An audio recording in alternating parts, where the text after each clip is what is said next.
היום כ"ד בתמוז תשע"ח, the 12th of July 2018.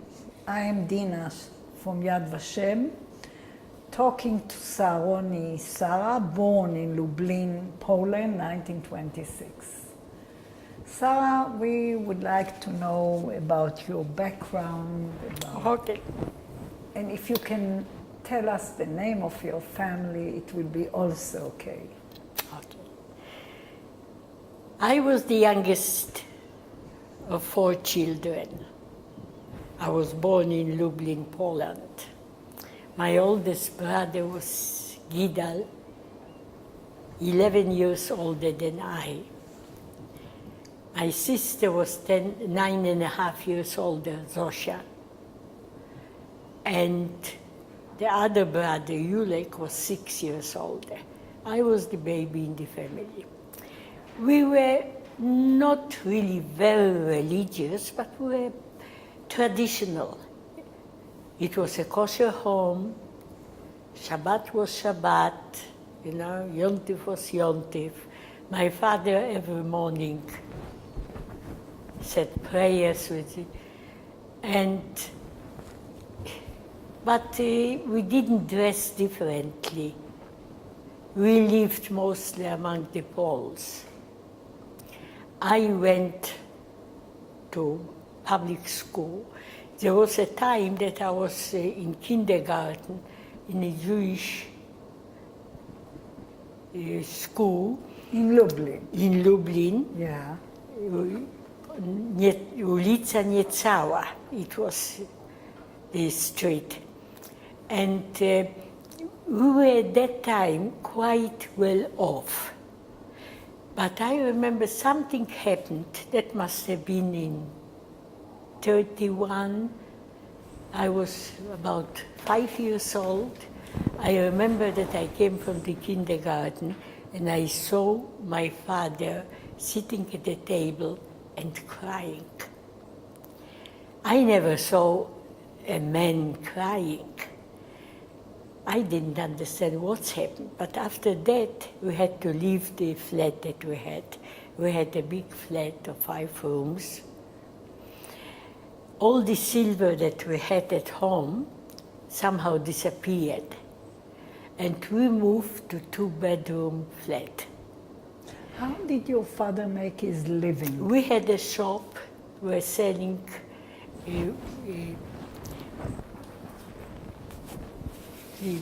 Clothes, textile. Not clothes, suits and, men's and ladies. And not only that, but I remember my father used to go to a factory of materials.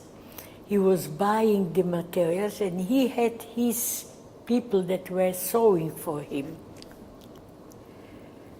I don't know what happened at that time, but something must have happened that he lost a lot of money. Mm.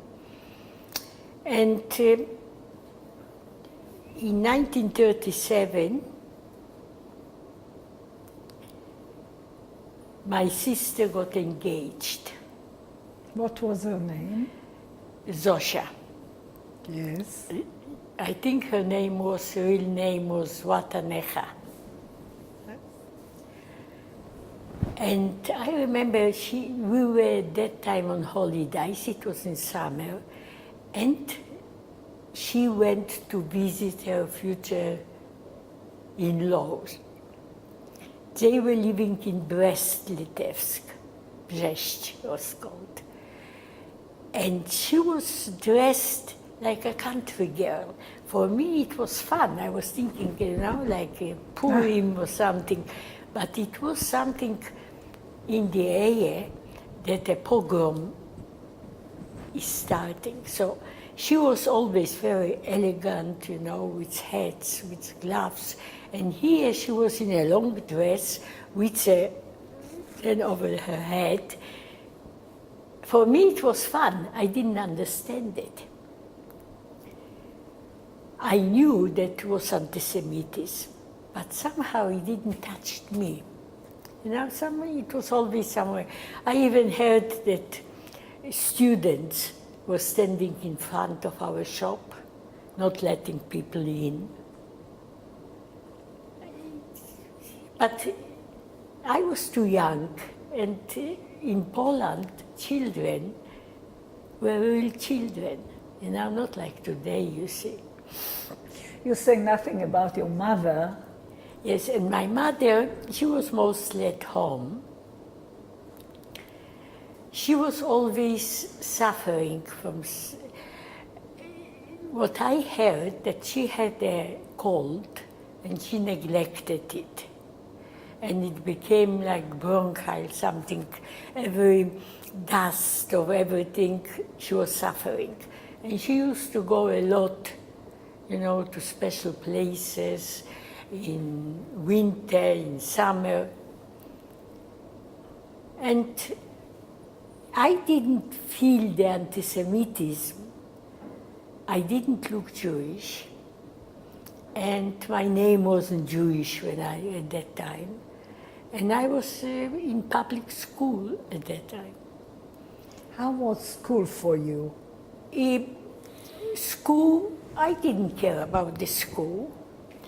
I was good. I always passed all the subjects, and the teachers always said that I could do so much better if only I work. But I didn't care. School for me was because I had to go, not because I wanted to go. Yeah. The homework I used to do always between lessons to have more time to play outside. But did you feel any difference No. from others? No, at that time I didn't, until in 1939 I finished 7th grade. Normally in Poland, when you finish 6th grade, you can go to gymnasium, to high school. But I started school early. I had to be 13. And when I finished 6th grade, I was only 12. So I couldn't sit for the exams. You see, in Poland, it's not like here or anywhere that you finish 1 grade, you go up. Yeah. In Poland, to go to high school, you had to sit for exams. And they were very strict exams for all subjects. It took whole week. Every day a different subject. I sat for the exams that was like a technical school, Gymnasium Techniczne. And I passed all the subjects with flying colors.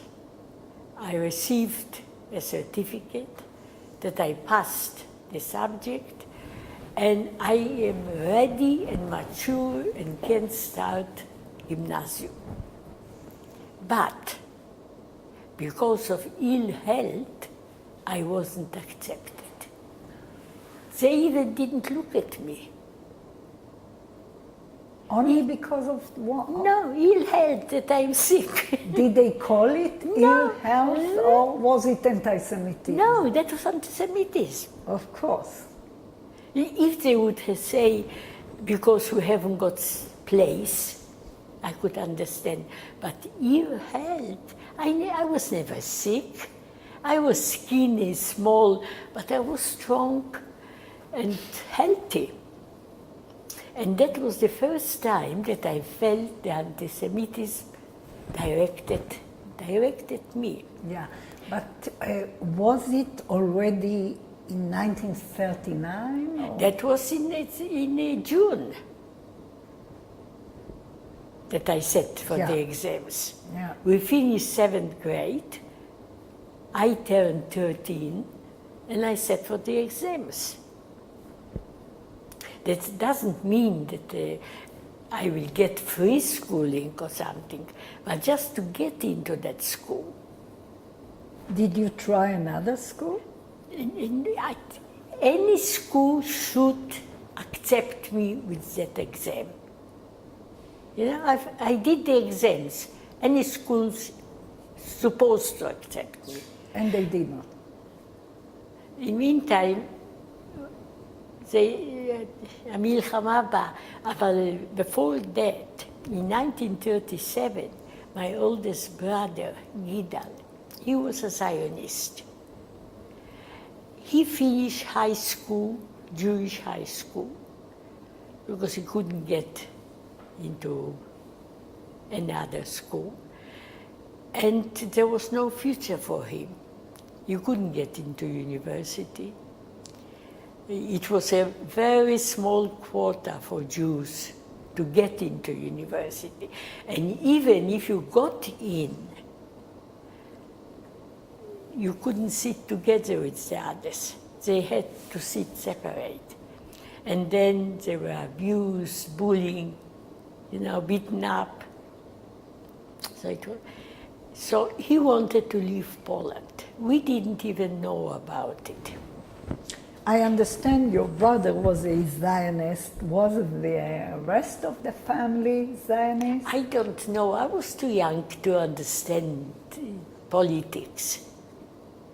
I know that he left. He was a Zionist. So No, I heard. Did you have relatives in Israel? Did one of your brothers join the youth movement? They joined. I don't know which one. I didn't. Yeah.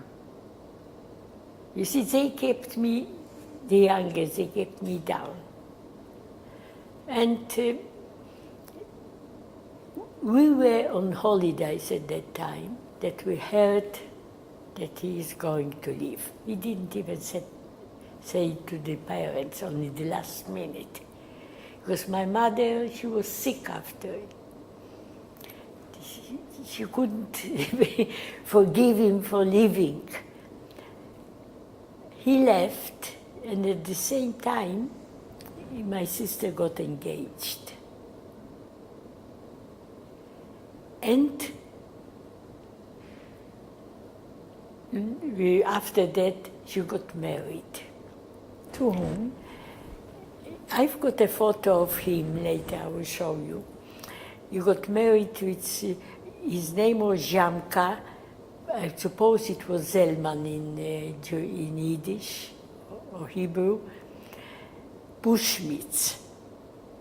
He lived in Brest-Litevsk, Brest. And she got pregnant. And my nephew was born on 29 of August, 1938. They were living with us at that time. They came to Lublin. And I was like a second mother to him. I loved him so much. Then the war started. The things first that I remember, that was just few days after they came to Lublin. We heard knocking, on the door. We opened the door, and a woman came in with two soldiers. I don't know what kind of they were. And she pointed the finger, that's the Jew, And my father was ordered to go with them and to take the keys from the shop. So he went, and after a while, after a few hours, he came back. He was a changed man. They took everything out, and they gave him a piece of paper. Everything is the shop, all the shop. Everything that was in the shop. Yeah. And they gave him a piece of paper that after the war, he can climb for it. And who did it? Was it a Pole? Was it a German? The Polish woman bought the Germans with it. I don't know who took it. If it went to the Poles or if it went to the Germans. I don't know.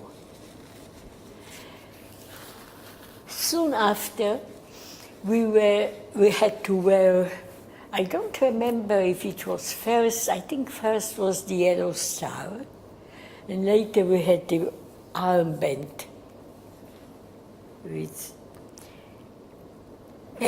What did it mean for you, wearing the What badge? did it mean? Look, it was something, we were desperate, you know. We had to. Yeah. You can't fight them. And we were still living in our place. you mentioned to me that you had friends before and you felt like everybody at school. Yes. Did your friends, No one. where were your friends? Did I they don't support you? Did they all? No. So what happened? We were soon after, we had to leave the flat that we live Okay. and go to the Jewish area. So we managed to find, To the ghetto. that was a Jewish area. It wasn't closed ghetto at that time. Later they had the ghetto in Majdanek Tatarsky, near Majdanek. That was a closed ghetto. But before it was a Jewish area, it was a ghetto, called ghetto. Yeah. But only Jews were there. Yes. We were free to move around, but we had to wear the Star of David, the yellow star. What were the conditions there? Conditions were horrible. We managed to get a room and a kitchen. That was, he asked me the address, Górska, Hof. But after a few days, they put another family into the kitchen. So we had only the room. Now, at that time, my brother, that was before we left our flat, my brother Yulek, he decided together with my uncle to go, and with Zosha's husband, to go to the Russia side. And his parents lived there. So they crossed the border, and after a while, Janka sent somebody to pick up Zosha with a child and took them over there. They wanted us to come too. To join. To come over there, because life over there was much easier than under the Germans. So my father decided we will go, but we wanted to try, we found somebody that supposed to take us over, to be trustworthy. But my father was very suspicious, and he gave him a parcel of things to take to Zosha over there, to see, you know. In any case, we needed some things there when we will come. So he went. After a couple of days, he came back with a letter from Zosha that she got the parcel, everything is all right, and to come. But my father still didn't trust him so much, so he gave him another parcel. He paid him to take it over. Next day he came back, he said, look, I didn't go to Zosha's place, but I left the parcel on the other side. When we will come, we will pick it up. So my father put a bottle of vodka on the table. And they started to drinking, you know. My father wasn't drinking, but keeping him company. He finished the bottle, my father put another bottle on, and he became drunk. While he was drunk, suddenly he felt sorry for us, and he started to cry. And he said, look, I wasn't going to take you over. My friends are waiting there, to rob you. So my father said, that's a siman from God, we are not going. That was the end of it. And later we finished up in the ghetto. The conditions were horrible. You can't imagine. So crowded, dirty, so many people around, and hungry, not enough food. We still had, because we had some stock by other people that were keeping for us, and we were selling it for food, every time something else, even from our clothing. What food did you eat? Do you remember? In the morning, my father used to go out, try to buy some bread or rolls, whatever he could. And later, my mother cooked soup, whatever was available. By the way, you did not mention any grandparents. Were they with you? Yeah, my grandfather, the grandfather, father of my mother, he died in 41. And he was buried there. He was sick, he had asthma. My grandmother stayed with my uncle. Look, we're a big family. My father was one of 12 children. They were all alive before the war.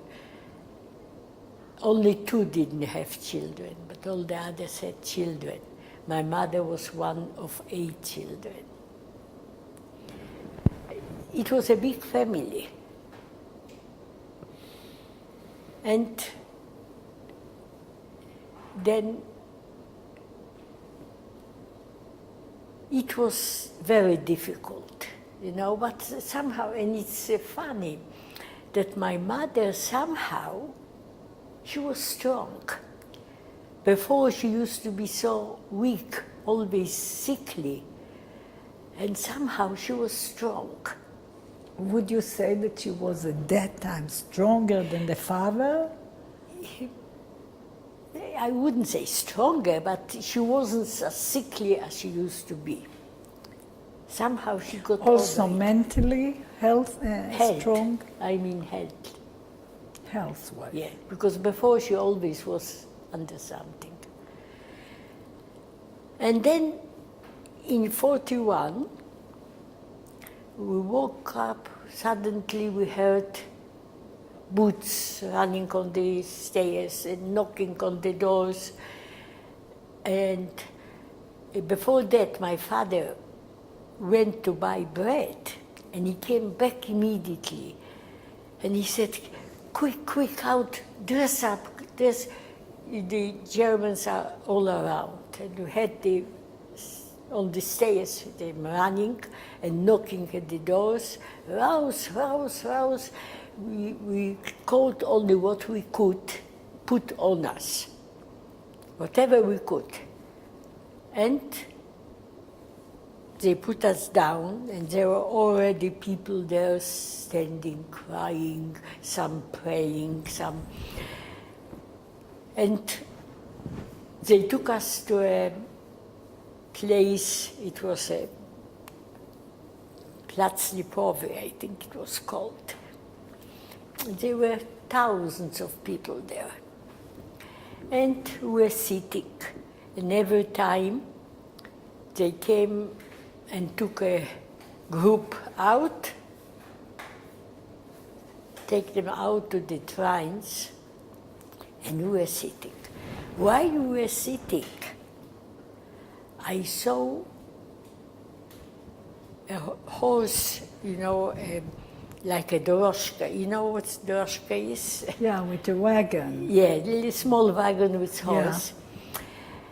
And one of my uncles there, he was a doctor. And my father saw him, so he jumped on the step, and he said, help, take my wife, my daughter, you know, and he pushed him out, you know, of the tent. And I looked at my mother, she was like sleeping, so I hope she didn't see it. And I was thinking, look, we were not very close with them. He was the brother of your father? A brother of my father. But I was thinking, he was working in a hospital. And he could go in, go out, you know, he had a lot of things that he could do. And they gave them that he could take somebody out, you know, from the people. But I was thinking that he's got such a big family, maybe somebody is more close to him than we are. And we sat there till evening, and they ran out of trains, and they told us, go back home. We knew that next day they will start all over again. So my parents arranged for me to sleep in a Polish family, with a Polish family, and they went to look for somebody else, you know, where to stay, not to be in the ghetto.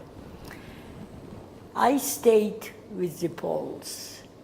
Who were they? Who were the people? I don't know. How did you... That my father knew them. How was it possible when you say they gathered the people? So how could you go? You could... We could go. When we went back, we could move around. It wasn't and what that happened close to yet. the rest of the Jews?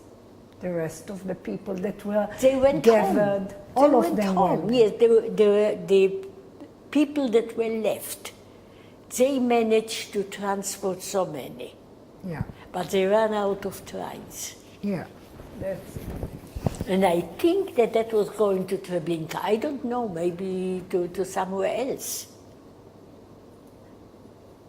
So you went back, your parents? Who else? I slept the night with the Poles.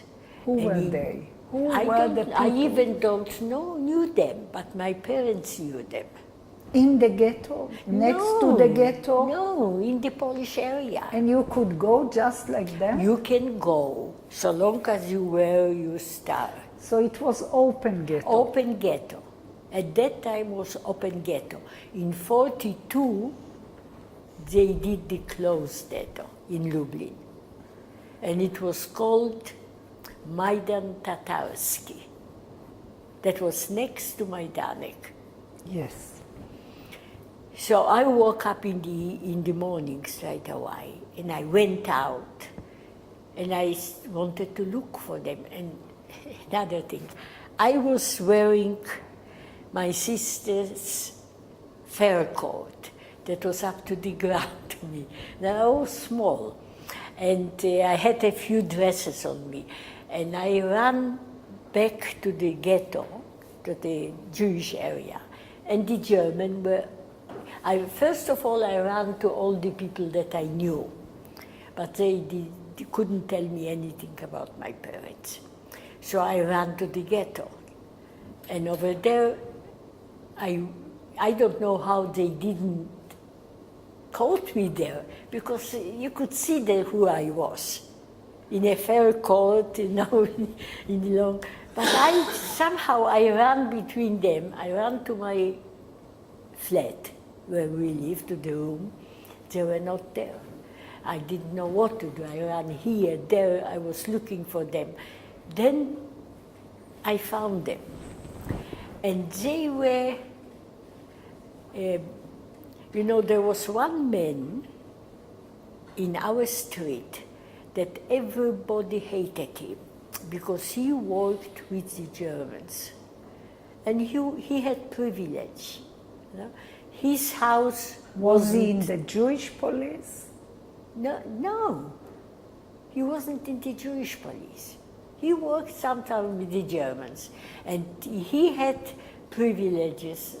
His house wasn't touched. And my parents couldn't find a place where to stay for the night, even with all the Polish friends. So they went back. And that man took quite a number of people to his house. And they stayed there and survived the day. And I found them in the evening. How did they know him?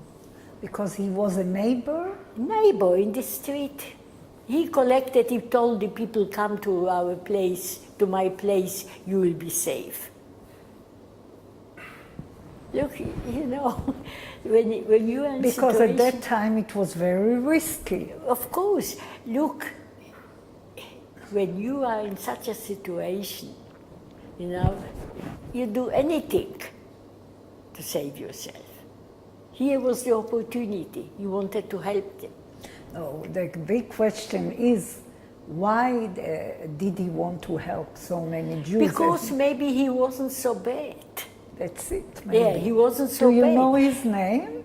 No. No.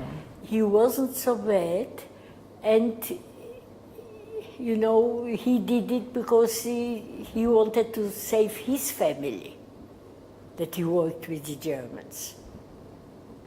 You never know. So after that, there were big placards, you know, on the streets everywhere, put out for the Jews to get out of the ghetto, go to the country, because the ghetto is overcrowded, and if they won't go, they will start deporting again. So my father found someone, probably a client that was buying from him or whatever, in Zakshuvek. And we were there. Was it, where was it? In Lublin? That outside? was about 40 kilometers from Lublin or more.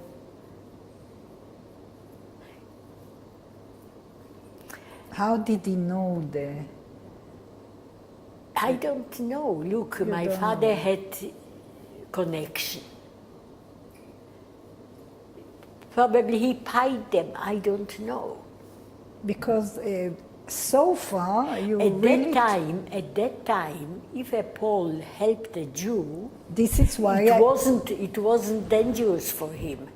That's only after 42 that he But couldn't. But till 42,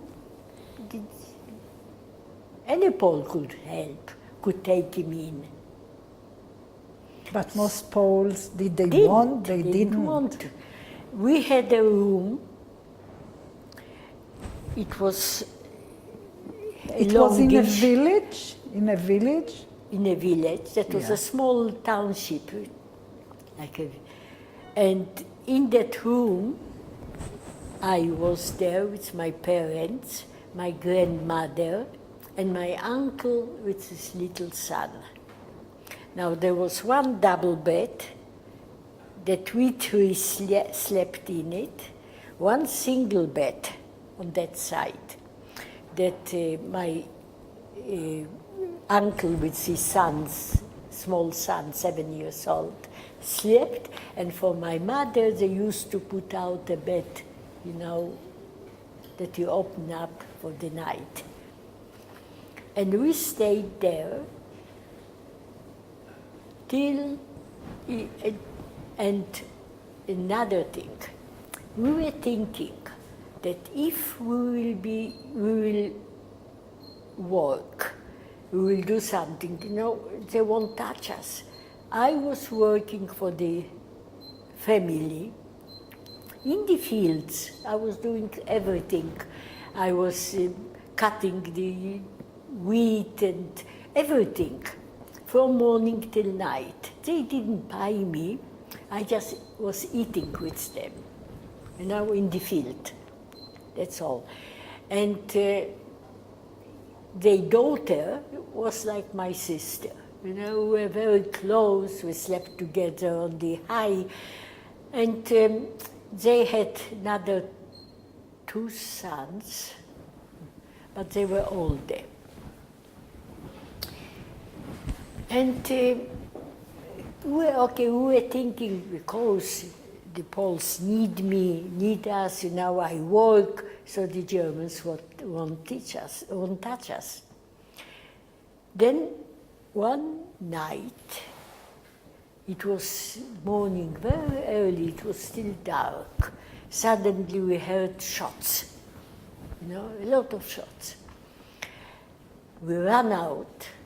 We were told that the Germans can come here. They came.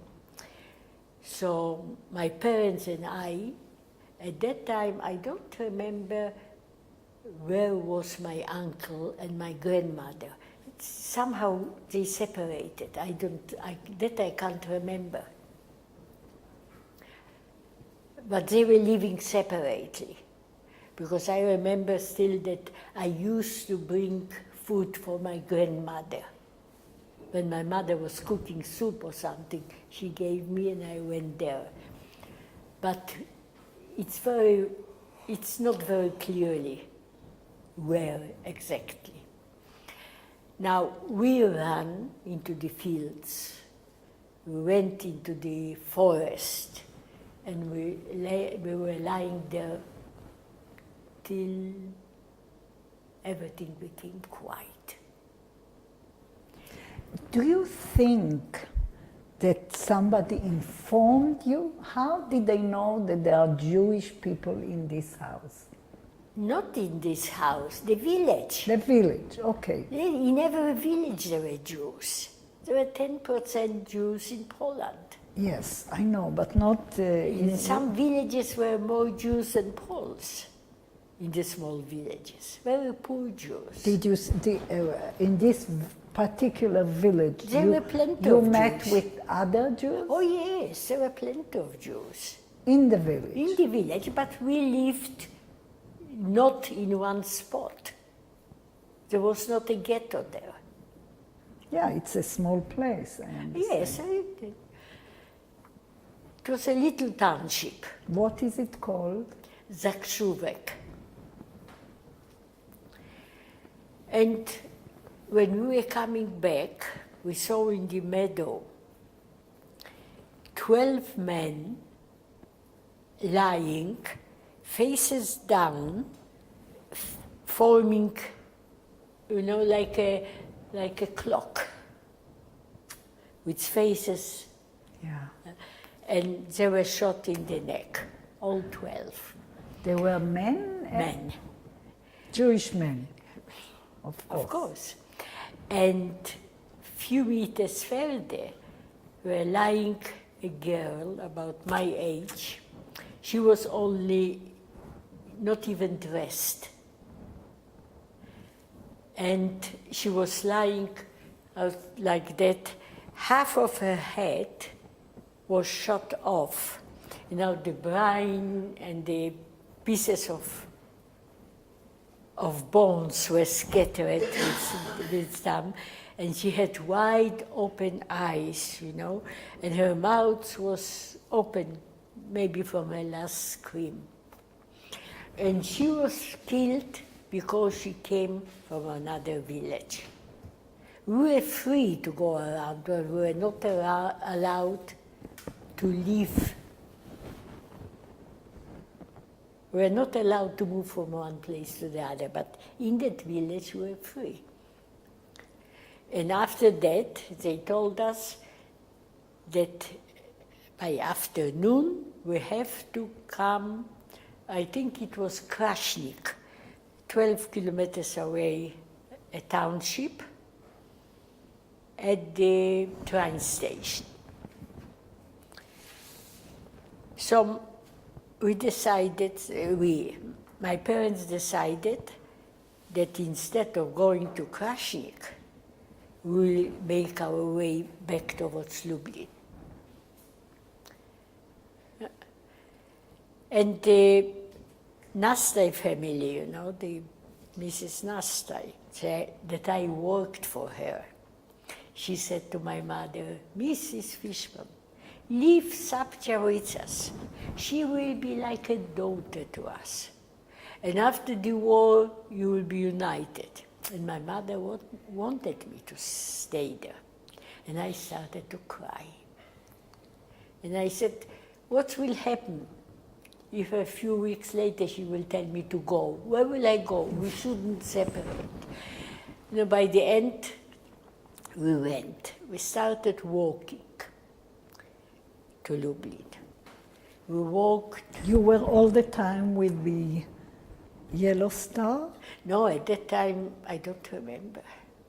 At that time, I don't remember if we had it. Because no, if at you, that time, I think if we you were if you or something, because if you were caught at that time without, I don't remember.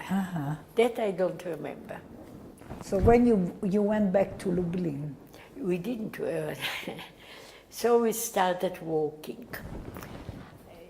When the evening came, started to be dark. That was by the end of summer.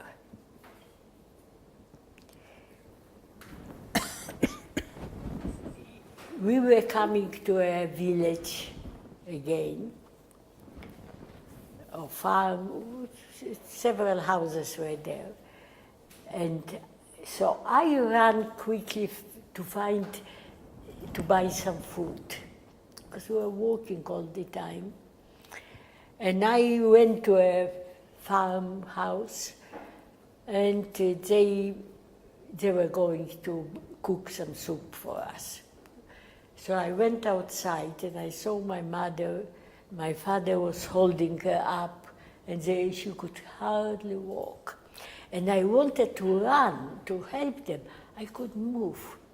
You know? I was crying, see, and I couldn't move. I couldn't move a foot. We came there. She cooked us some soup. And we ate. Then my father arranged with her to find some place for us to stay the night. Now, all together, we couldn't, because she wouldn't do it. So she arranged for me with a family somewhere a few kilometers away, and my parents had to go somewhere else. She took me there, and she said that I am from her family, and I came to live with her. She can't afford to keep me. What was her name? Do you know? I don't remember. She can't. But I will work for nothing if they will keep me until she will come and pick me up. So they took me in. There were two little girls there. One maybe 5, other 7, something like that. And I didn't mind working, you know, I was strong. I did everything, you know, in the fields and inside. But one day, she says to me, she wants me to teach the little girls prayers. I didn't know any prayers. I didn't know even... So she thought you were non-Jew. No, she thought that she believed that I am her family, I am Polish. So how can I teach a prayer if I don't know how to start? So I started to play with them, and I always found something that we missed of it. Where were your parents at that time? I don't know. I didn't know anything. So I was there about 2 weeks. Then one evening, it was dark, she comes back for me with a horse and two wheels in a little cart. And she came to me, come with me. So I went with her, I sat on the end, and I asked her, where are my parents? And she said, I don't know. So I got angry. I said, what do you mean you don't know? Where are they? She said, look, I don't know. Yesterday night the Germans came. He found some Jews in the next farm. They shot them. Your parents escaped to the forest, and they are going to Lublin from there. And they told me to send you back to Lublin. So, I was there first of all, she took me, before we came to the village, she told me to get off and wait for her here. She will see if no Germans are in the village. So I lie down. From one side, it was a forest, black. From the right, it was empty field, because it was after they took all the grinds, it was after. And I was lying, I tried to get, into the ground. Everything looked so scary. Every movement. I always used to love the forest, to go over it. And here, every movement, I saw something in it. I don't know how long I was lying there. And I was sure that she was going to bring the Germans to me. She came back. No Germans, come with me. Before you go on, I would like, what do you know about this woman that was... Nothing. My parents paid her. She did it for money. Yeah, but still, she did not inform you yet. No. She did not inform you. She didn't, probably she didn't know herself where they are. They went into forest. From there, they were going to make the way. She just had the address where I should go in Lublin when I would come. She brought me to a farm and knocked the doors. A man came out. She talked with him, and he took me on a top where they keep the high, all the weeds. And I was lying there. Mother. So I was lying on top of I was hungry and I didn't know what to think. Then I heard some voices. It was day already. And I looked down, I saw 2 women and children down. So slowly I looked out and I called out to them. And the woman saw me, said, "You dirty Jew, out of here. I am going to call the Germans. What are you doing here? Out." And she started screaming. And her husband heard. He didn't tell her that he put me up there. Yeah. He got paid for it. So he came, explained to her, and she took me into the house. And I was there, I think for a couple of weeks. I wasn't going out, inside the house, and I was helping her what I could. And then one day, the other woman came in, and she said, "Look, you got now, somebody will take you to Lublin. And then you will meet your parents." So I went out. A man was with a big wagon with horses. I sat with him, and when we came just in the outskirts of Lublin, he said to me, now you go out and walk. So I started walking. And I remember one thing that happened that I still remember. It started to rain, but the rain was in front of me. You know, where I was standing, it wasn't raining. I never saw a thing like that. And that stuck in my, and then I was thinking maybe that's a good omen, you know. I went to the address that I was given, and I knocked at the door. It was downstairs, on the street. It was just a door to a room. And the woman opened the door, and I recognized her. She used to work for us as a maid. In Lublin? In Lublin. So she saw me, she they took me in, and I saw there in her room, she had a room, it was quite a big room. But where did she see you? I knocked at the door, she opened the door. You went directly to her. To her. The door went directly to her room. That was one room apartment. And over there I saw a lot of our furniture. You hardly could move. And at the end I saw my mother sitting. Now, you know, then my father came back. And they decided that I should go on my own, pretending to be a Polish Christian girl, and to go to work in Germany. I didn't want to be separated.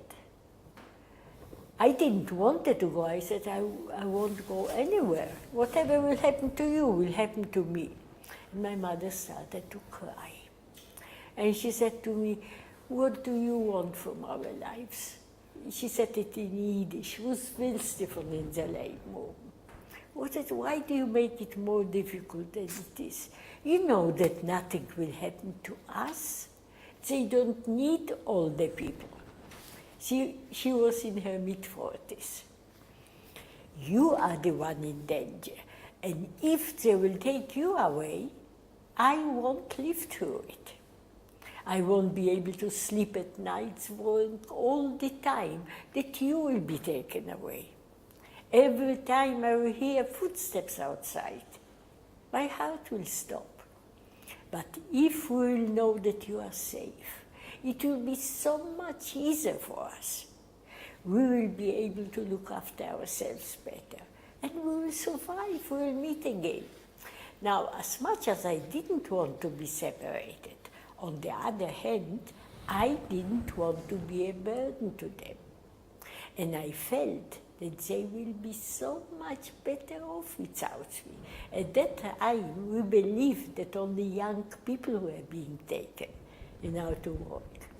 Now I just want to ask you about this woman that took actually, meanwhile, in your mother, you went to her.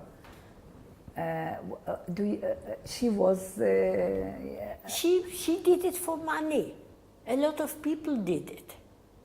At that time, it wasn't But dangerous. she worked for your family before, yes? This one. Yeah, she was a maid. She was a maid. That's what I think we should know her name, because she Kasia. She took a lot of risk. Now it's... At that time, yes. At that time? At that time, we talk yes. about 42 now, yes? Yes. At that time, yes. And she still was willing to take you. Look, she was like a part of family, She was working for us for quite a number of years. I think it's worthwhile to talk a little about her. How old was she? I can't remember. No? I can't remember. What was the contact between you?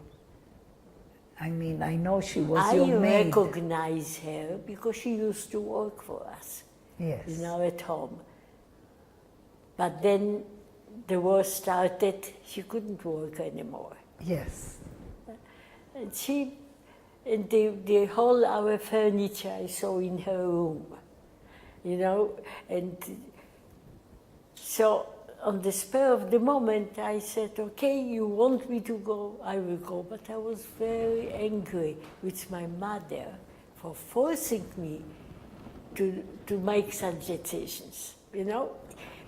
When we parted, I didn't even say a proper goodbye. That was the last time that I saw them.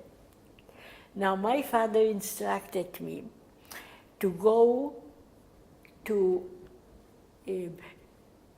the family, in the house that we lived, opposite our flat, was the owner of the house.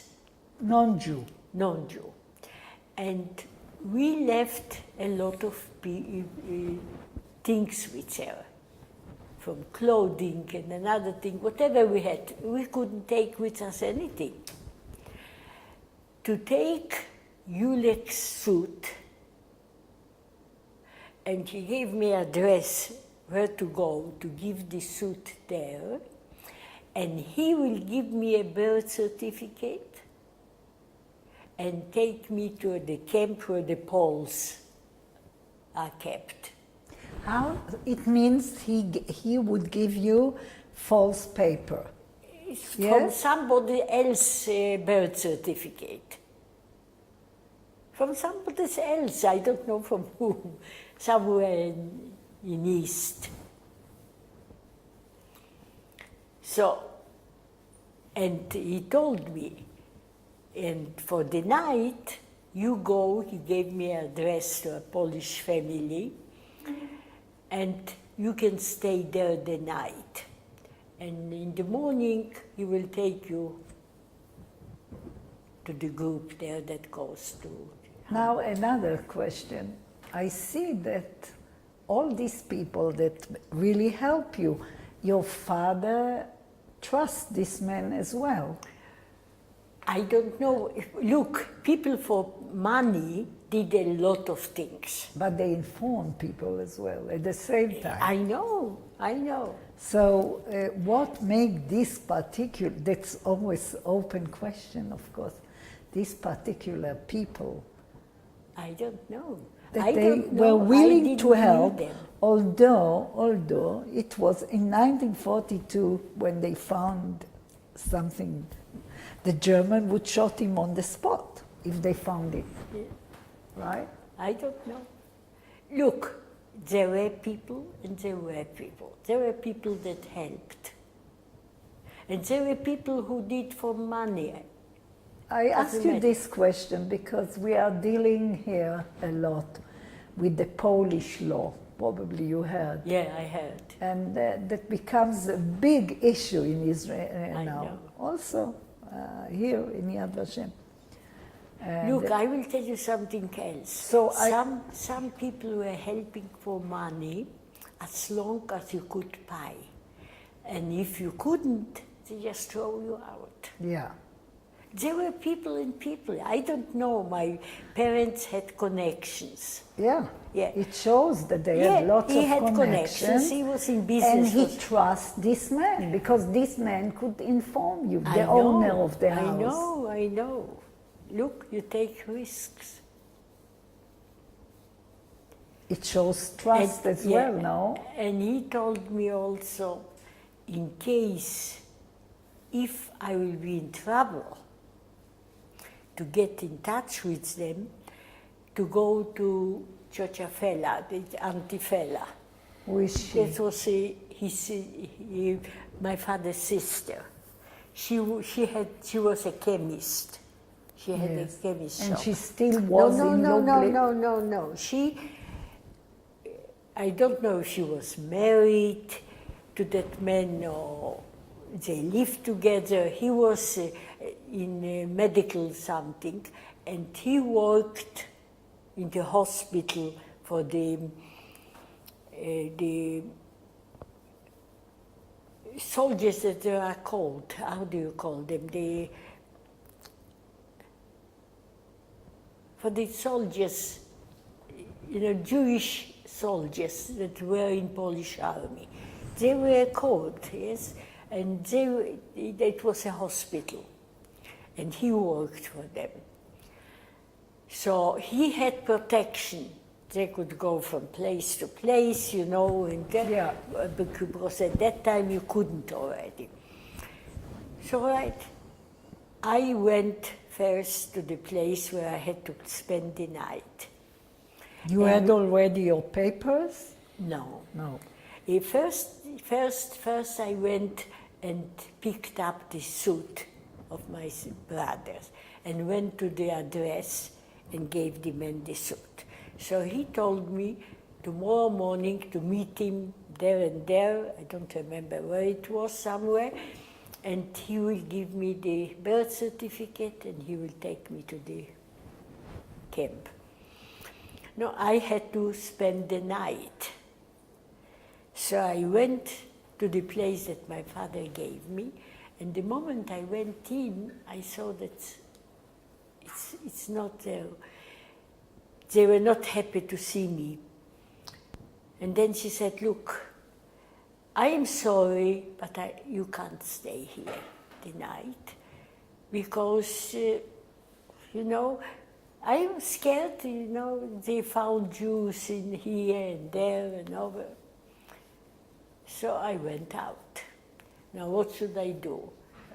I remember I would go to Antifela. She was, I don't know if it was the yeshiva or somewhere, it was a big building in Narutowicza Street. There was the only building that was standing there. All the others were empty, and all the windows and everything where you had wood was taken away, probably for winter, you know, to use in the stove or something. They were like skeletons standing. That building only stood there. So I went there, and I asked about her. They told me she's not in yet, she will come later. And I sat down on the steps and waited. And I saw my cousin, her daughter. We were not very close with my father's family. We were more close with my mother's family. Somehow, I don't know if we were not good enough for them, or I don't know. They were more rich than we are. And she didn't, I'm sure that she saw me, but she just went in. I think she had a little dog or something. She was walking, and I was sitting at the steps. And then I saw the doctor, the one that pushed my father off he came down. He saw me. What are you doing here? So I told him, I need to spend a night, and tomorrow I'm going to Germany. So he said, oh, why don't you go to her room to Nadia? I said, no, I will sit here. So wait here. She will come, she will arrange for you. I was sitting. It started to be evening. Then she came, and she came with the man. I never saw him before. She saw me. What are you doing here? So I told her, wait. She went to her room with him. After a few seconds, he came out. He said, what, do I have to help everyone? It's not enough that I gave job to your father, do I have to look after you too?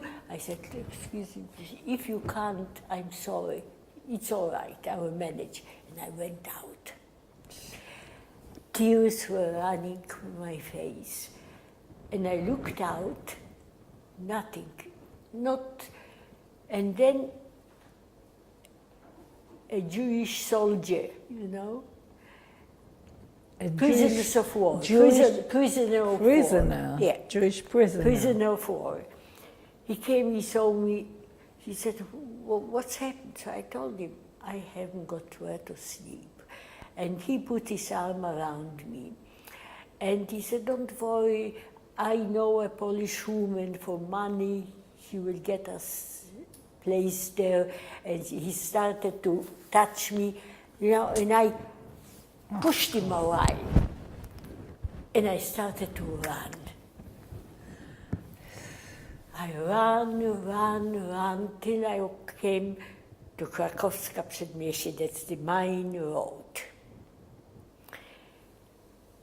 I started walking.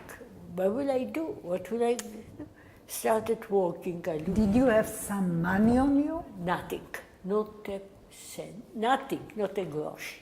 Your father did not send you with some money? No, nothing. With the money would be suspicious. Yeah, nothing. So I walk, looked at the window, look. Then I went to it's a big ogórczaski. It was a big, how do you call it? It's all in Lublin. In Lublin. And I went in and I sat down on a seat. And it was getting dark. At 9 o'clock, they started to give signals that they are closing. You know, there was nowhere there to hide. You know, nowhere where I could, so I went out again. At 10 o'clock, it was a curfew for the Poles. So I was thinking, when I went to pick up the suit from Munich, I looked to a keyhole into our place where we used to live, and it was empty. No one was there. So I was thinking, I'll go there. I knocked at the owner's door. She opened the door, she saw me, she pulled me in. What are you doing? I said, please, can you give me the key from the town? If they will catch me, I will say I had the key. I haven't got where to spend the night.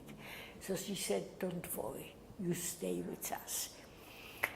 Her husband was one of the first that went to Auschwitz, to Auschwitz. Because in the beginning, when they came, they took all the intelligentsia, all the people on high, and they were the first to be sent. And after a few weeks, the family got a telegram that he died of a heart attack, and if they want his ashes, to give them so much and so much money. And her 2 sons were on the list too. The Germans were looking for them. So she could feel my situation. And in the house there were her 2 daughters-in-law and a couple of children. What was her name? I don't remember.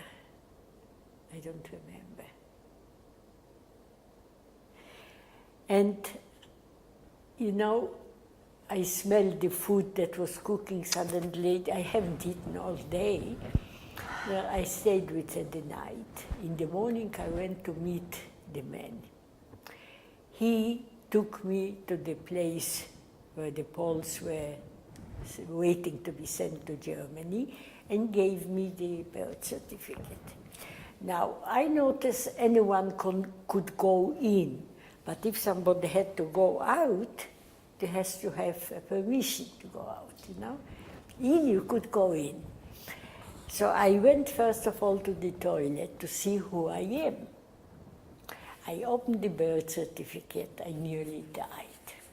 I was, at that time... Who gave this birth certificate? The man, that I gave him the suit. Yeah. I don't know whose birth certificate it is. He bought from somebody a birth certificate and gave it to me. Now, I was 16 at that time. I didn't look more than 13 because I started to develop late. And in the birth certificate, I supposed to be 22. So how can I show the birth certificate?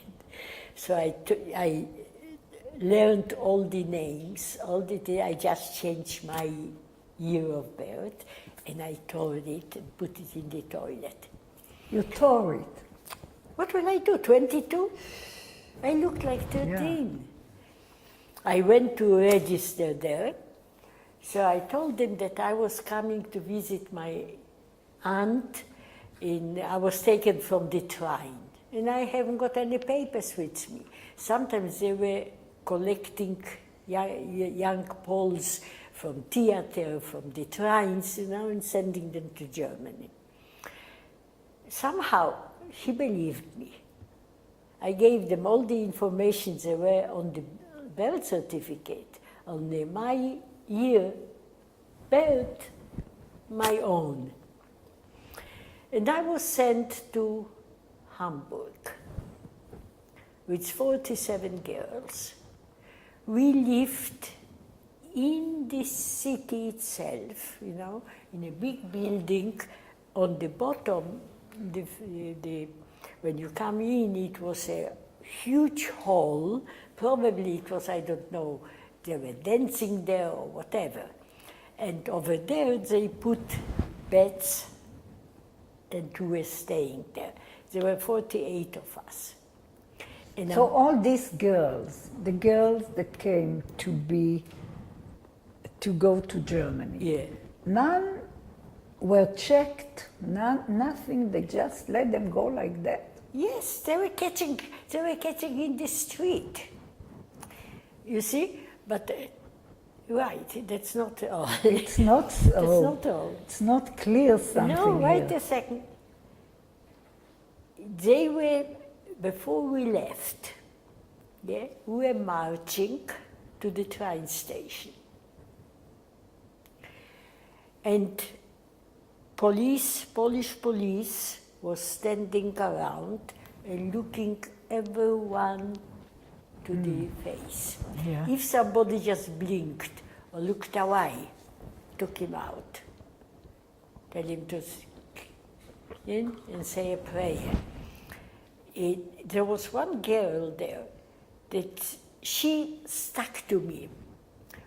She was Jewish, but she was too good dressed to be in that company. She stuck out as a... And she was thinking that next to me, she would be able to go. And I tried to avoid her. But by the end, they were giving a bread for 2 people together. One bread for 2 people. So she jumped in front, took the bread for me and for her. Did you know at that time she was Jewish? You could see. She was too nicely dressed, with a nice coat, with fair hair, with nice shiny shoes. Those people who go to Germany, that's all, But from the rich one. But the Poles were not suspicious about her? They took her out. Of course they took her out. But in the beginning, everybody could go in, you see, but when we were going out, they were watching. They were the Polish police. And I passed through, and they took her out. That was the last I saw of her. Oh, good. Yeah. So And I finished up in Hamburg. And there were 48 girls, 8 of them were Jewish. We found out later among ourselves. And 3 of them, that everyone suspected them of being Jewish, and they had hell, the Poles. But the luck was, we had a woman that was older. For us it was older, maybe she was 30. She was a teacher of languages. She was Jewish, and she was taken to camp somewhere, and she jumped the train. And the boss only talked with her. She was in charge. And all the Polish girls, they did everything what she said. She was like saint. And she kept them in, so they didn't do anything to them. But they took, they were bullying them, and that was until we were working in a factory. We were taken by tram. How did you call yourself at that time? Lydia Voronik.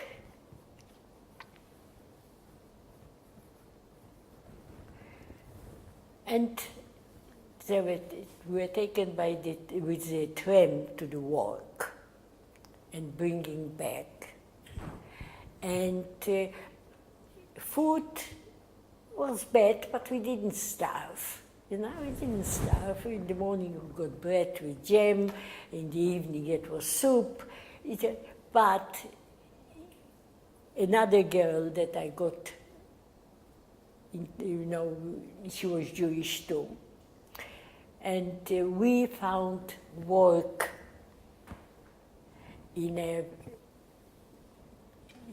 repressing thing. They were washing the laundry, And that after 6 we came back from work, we were free. Till 9 we could work out, but we had to wear pollen.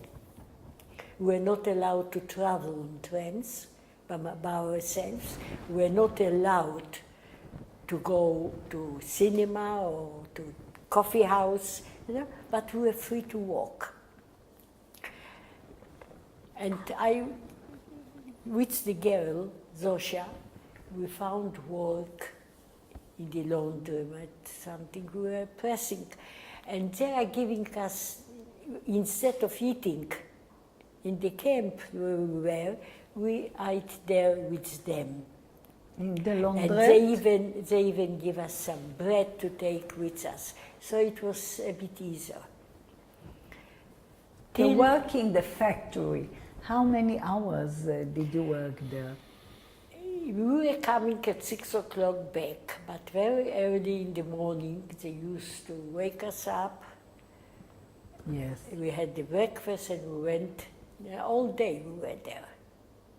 There were long hours, and it was everything done by hand, not a machine. They were doing tomato sauce and other sauces, so you had to fill it in by hand, closing by hand, putting the label by hand. It was very boring. Yeah. It wasn't hard job, but boring. And we were always, praying for alarm, so never, call every night. When we went to sleep, it was an alarm. Mm. They were not bombing Hamburg, but passing. So we had to go to the cellar. We came back, it was 2 o'clock, we were sleeping while we were working. Did you talk to, as you said that most of you were Jewish. Yeah. Did you talk about it? Or everybody kept it as a secret? We tried to keep it. Kept it as a secret. We tried to keep it as a secret, but slowly we get to know one another. She's Jewish too. Yes, yes. And that's it. Till one night, we were woken up with such, you can't imagine. The windows and the doors were sucked out with the frames, and what we saw is just a rain of fire. Everything was shaking. We were at that time not going to the cellar anymore because we were fighting her, and she wanted to save her life. She took her thing and went to the cellar and locked us. But everything, everything was burning. At that time, according to the German news, 1,800 planes passed through Hamburg, 3 times 600. One 600 went back, the other one 600. Wherever they went, Nothing was left. We were lucky that in our area they were throwing, we call it phosphor bombs. There were bombs that you can't put out, not with water, not with sand. They had to burn out by themselves. The street, the road was burning, our house was burning on top, but that was 6-story. So they took us, the police came, they took us to the cellar, and 3 times they passed through. We were then, after the night, we went out into the street. I couldn't believe the Germans were so well organized. You wouldn't believe it. On every corner, tables with food, with drink. We never saw it for years. We were going from table to table and eating. Our eyes were shining. You know, we saw the German people running, scared, the same like we were. Not the race that they're supposed to be. They were normal people, scared, petrified. I was happy at that time. I didn't care. If I would be killed, I was thinking maybe after all, the God that does exist. When did you feel that God exists for you? I didn't. Because you mentioned the first time God. God. I will tell you, I was brought up, as I said, to normal religious people, kosher and everything. I was thinking if I will eat something not kosher, I will die. Yeah? Yeah, but I ate, I didn't die. I was praying to God every night. I was having a conversation with him, one-way conversation. I asked him questions. I tried to find answers for it. What question did you ask God? I was asking, I said, all right, my parents, maybe they did something wrong. You are punishing them. I don't know what I did wrong. Maybe I did something. Once I stole some money from Gidal. Maybe that is a sin. But my nephew, little nephew, what did he do? Yeah? So I stopped praying.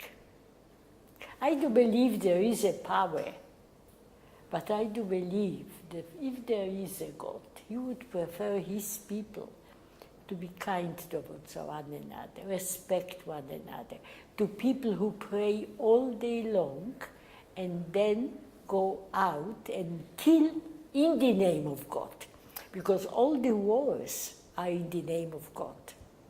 Even the Germans said on the battles, Gott mit uns. God with us, yeah. Yeah.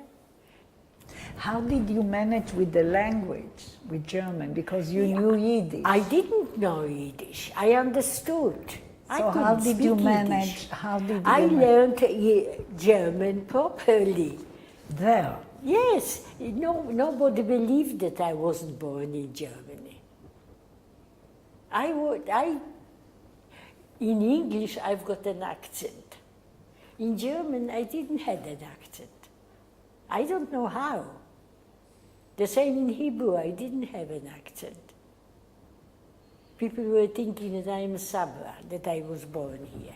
And I didn't learn the language, I picked it up.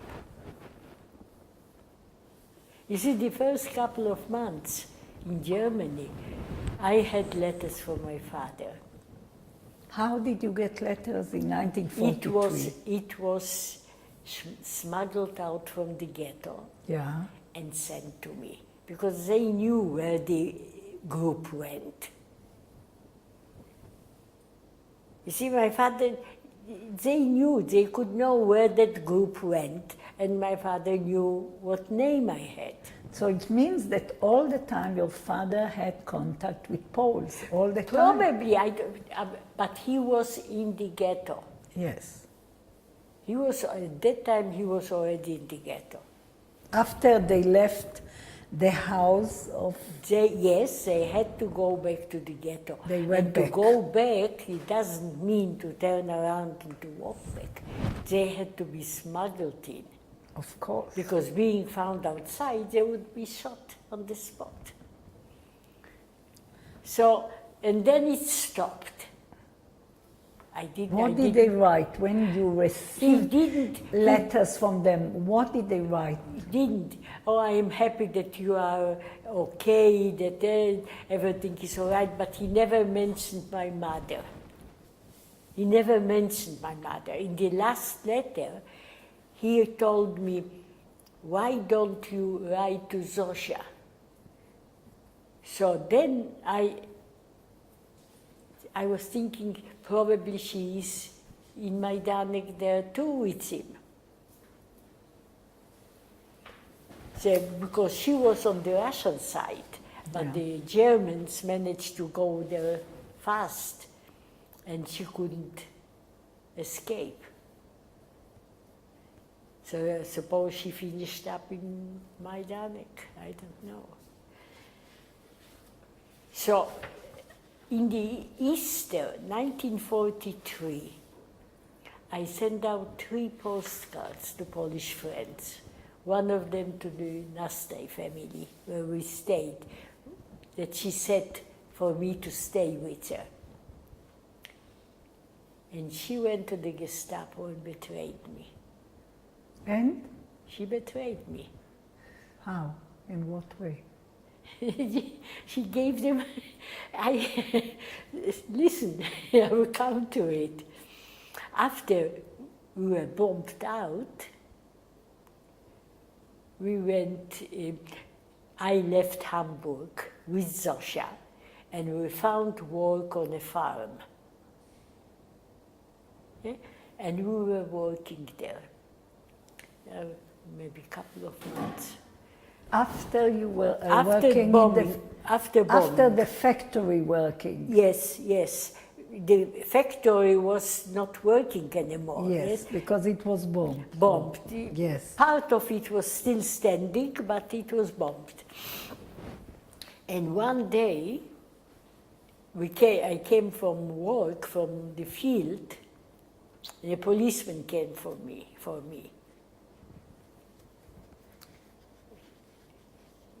What's your name? So I said, Lydia Vornik.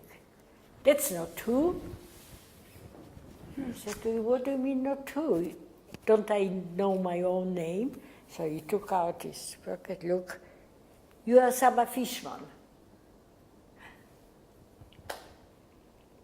I was, I felt like somebody pulled some cold water over me, but I didn't I didn't show anything. I looked him straight in the face. I said, that's not true. And Zosha started to cry.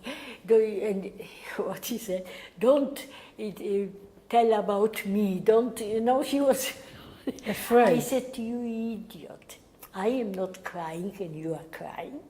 You will give me away. She wanted to give the things that I had to, because he told me to take my belongings and go with him. So I said to her, why do I need it? If I will come back, I will have it. If I won't come back, I don't need it.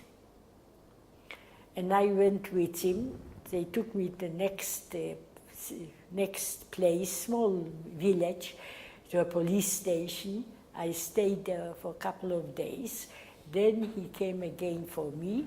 He was taking me to Neumünster. And he told me to, when he took me, I was in boots, from the field. So he told me to get dressed nicely, we are going to Neumünster. So I said I didn't take with me, So he went back and bought me clothes. This German? This German. And they were, the Poles, they were working at that village, they were scared of him. He was nice to me.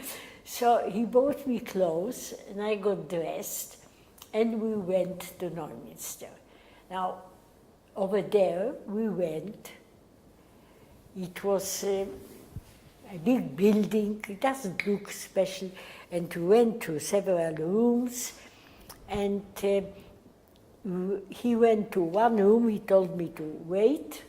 And I heard him talking. He said, look, she is not Jewish. I can put anything on it. It's impossible. Maybe the other one, but not her. No, they took me in, and there sitting a man. He had glasses, on the nose, that sits on the nose. Looked me, had light blue eyes. He said, what's your name?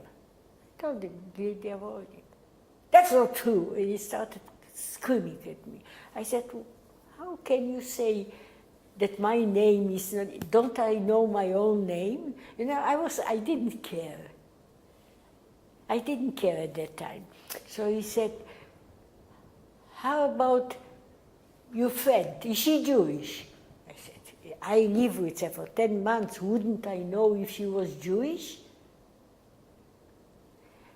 And another thing, I had a ring that my sister gave me for my 12th birthday,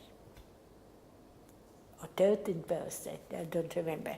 And it was a heart, a gold ring with a SF on it. So I tried to take off the ring, I couldn't, it was, so I turned it around and I hid it. And he showed me the letter that I wrote, the card. Did you write it? I said, no. And he didn't believe himself, because he didn't even say to me, write something to see. By the end, he let me go back to work, but he took it identity papers. I will get it back when they will check all the details I gave them. I told them my mother is here, my aunt here, gave them names. They even didn't exist. So I came back. I went to the train. He gave me a special permission to go on the train. I went to the train and the policeman was there. And he was so happy to see me. I said, I told you that you haven't got anything to worry. If you are not Jewish, nothing will happen to you. And I came back to Zosha. She saw me, started crying. I said, get your things, we are going back to Hamburg. We came to Hamburg. The factory started over there something, and the one that was in charge, she was Jewish, I told you. She bought a ticket for me to go, wherever. I took an address from one Pole that she had somebody working in Gotha. I was thinking I will go there, maybe she will help me to find work. I stole it, she didn't give it to me, I just took it. And Sunday morning, everybody was sleeping, I took the few things I had, and I went to the train station. I traveled all day. I think I arrived there in the middle of the night. I asked everybody the address that I had. It's supposed to be a camp, something. No one knew about it. When morning came, I said, what shall I do now? I saw a policeman standing there. So I was thinking, if I will go to him, that means I haven't got nothing to hide. So I went to him. I heard that Berlin was bombed a couple of days ago. So I went to him and I told him, I was speaking perfect German at that time, I was speaking normal, that I came from Berlin. A few weeks ago, I came to Berlin, I worked in a factory that the officer bought me from Poland to be with his wife and 3 children or something. I don't remember the names, I don't remember that one. If he will give me a plan, I can show you how I tried. And that opened I had a little suitcase, small one, opened it, looked through it, and I had a few photos there. Mm. And he picked up a photo, and that was a photo from the girls in Hamburg. And he looked at the photos, he looked at me, he said, "You are Jewish, aren't you? You pied the Germans, or you slept with the German to bring you to Germany." And they even, examined me. They found that I am a virgin. So he said, "You pied to be taken." They kept me there. I don't remember if it was 2 days. Who came? The Gestapo? Mm. All day I was standing next to him, facing the wall with my hands in handcuffs. At night time, I was taken down to the cellars. I wasn't physically mistreated, but I wasn't given any food, not even water to drink. I was just purely ignored, except the first day that they were interrogating me. He didn't even talk to me. I was just like a furniture. And the first day that he was interrogating me, he told me, he asked me from where I am, Lublin. Oh, he said, "I know Lublin. There was a concentration camp very close to Lublin, Travniki or something, that I remember that when I was still with my parents, when somebody talked about it, it was shocking. It's something bad. He was in charge of it, that in the Travniki. So by the end, I just gave up. I couldn't take it anymore, and I wanted to end it. I knew deep down there was no one left from my family. And even if I will manage to get out from there, where will I go? How didn't you have the hope you will meet? Beg your pardon? Didn't you have hope you will meet part of your family? Look, at that time I lost everything. I wanted to die. Did you know at that time about gas chambers or about... Look, I saw what was happening. But you did not see a gas chamber. I didn't know gas chambers. But I saw what was, I didn't get any news from my parents. So they are not alive anymore. Mm. So I turned around and I said to him, "I will tell you the truth. I am Jewish and you can shoot me." And he said, why didn't you say straight away? You wouldn't have to stand here. I said, if you Jews, he said, if the Americans wouldn't go to war with us, you Jews wouldn't have so bad. So I wasn't scared at that time. And I looked at him and I said, "So what would you like for America to wait that you will finish all Europe and then go for America?" Yeah. And he stood up and said, "You verfluchte Judenaugen." I was sure that he wants to hit me. But he stopped, he sat down. And they put me in a room.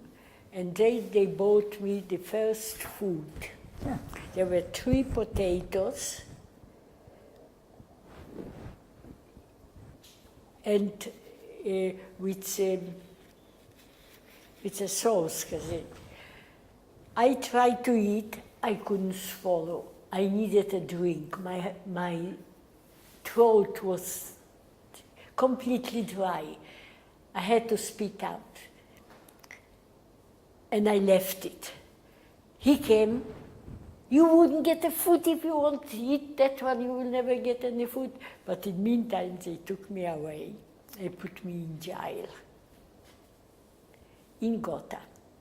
How do you explain when they understood you were Jewish and he treated you quite well? That was in Germany. That was in Germany. And what that does was it in mean? Germany. Germany, he was a Gestapo man. Yes. He was, but we know still, what they did at that time with Jewish people. Look, I am telling you what's happened to No, me. it's very interesting. Yeah. That's why I ask, what do I you went, think? Look, what do you think? Why I don't did know. I did listen, you will see. When I went to the prison, there was a woman prison in charge. She gave me clothes to wear. And she asked me, why are you here? So I told her, because I am Jewish. So she looked around, if nobody hears, and she said, don't tell anyone that, because you will have it very hard. You see? A German woman. And I was taken, we were working in prison. Not like here prison you got now, that they've got television, they've got... we were working all day. What did you do? What we will do, we were sitting along a long table, and we were given parts, I don't know for what. Few parts that we have to put together. Then we gave it to the other person. He attached another part, and that's how it went. I don't know for what it was. For machine guns, for I don't know. And once a day, we were taken for exercise. 20 minutes, we were walking in single file. And they were not Jewish there. I was the only one Jewish. Walking in one, we were not allowed to talk to one another. I was in cell with another woman, a Polish woman. She was older than me. She was caught for stealing or something. Yeah. She had a big kovka that you had 2 people to carry it, you know, a lot of stuff. And then one day, they came, I'm going back to my hometown, Majdanek.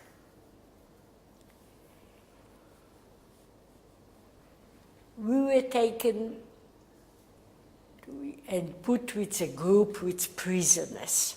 They were not Jews. They were murderers, political prisoners, you know, all kinds. French, Polish, all kinds. And among them, there were only 2 Jewish people. I was one of them, and another woman, older woman. She was half crazy. She was going all the time, Azar Oilim, we Nempenans, Azar Oilim. And when somebody asked her, she said, she's Belgian, she's Belgian. We were taken to Leipzig. In Leipzig, we spent the night. All our clothing was taken into ovens for disinfection. How many women were you transferred? There were a lot of women and men. Also men? Yeah. In front were the men, the women were in the back. All our clothing went to the oven, and they put something in our hair against lice, you know? Yeah, yes.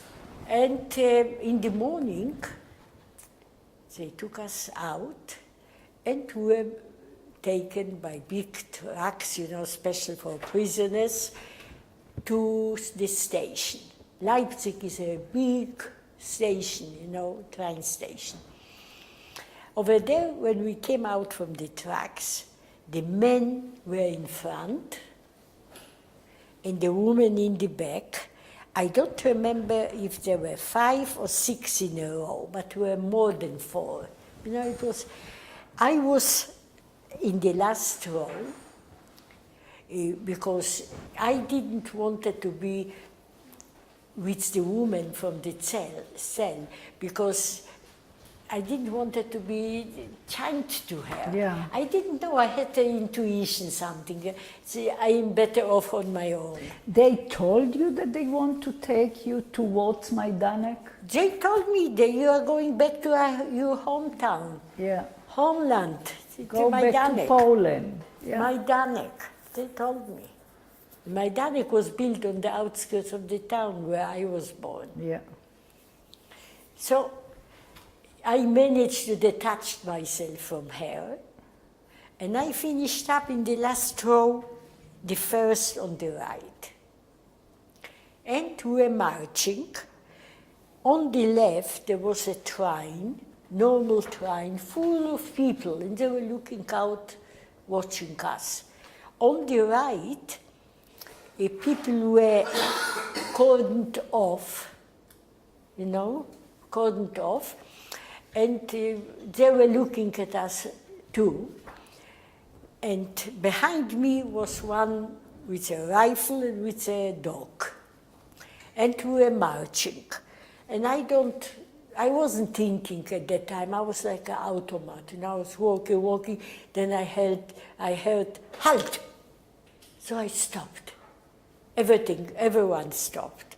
And in the second, when I looked around me, I saw the policeman that was behind me is one step in front of me. So I was thinking, if I am out, why should I go in? To go back, everybody will notice. To go here into the train, people will see me. So I decided to continue walking between the prisoners and the people. I closed my eyes and very slowly started walking. And my heart was beating in my head so hard. I was scared that everybody can hear it. I walked slowly. I tried not to breathe, to quieten the heart a bit, until I couldn't hear any noise anymore. So I opened my eyes and looked around. I saw the prisoners behind me. So I went to the toilet, locked myself in. First thing I did, I had a piece of bread. I ate it. I had a towel they gave me on the way. So I pushed it into the toilet, put the water down, not to leave any clues. And I waited. Every minute was like an hour for me. I was sure that I was there for hours. But in reality, I was very short. Then I heard some Ukrainian girls talking. So I opened the door. I saw 3 Ukrainian girls with buckets and mops. They were cleaning. So I went out and I started a bit in German, a bit in Polish. Ukrainian is a bit similar. I explained to them that I just came from Poland. They took me to work and I escaped. I want to go back to Poland. If police is looking for me. So one of them opened the door, looked out, said, no, it's quiet. So I went out. I looked. All the prisoners were standing as I left them. So I was there a very short time. And they were calling out names because the Jews, it was like cattle, cattle, no names, no numbers, nothing. But they were prisoners, they had papers. So every prisoner was called out and given to the people, in the train. It was the same train, but in the back they had special for prisoners, closed one. So I said, what to do now? I stopped the woman, I asked her where is the train to Hamburg. She showed me somewhere there, but no train. Then I saw a train opposite the prisoners, ready to go. Smoke was coming out, people were jumping in.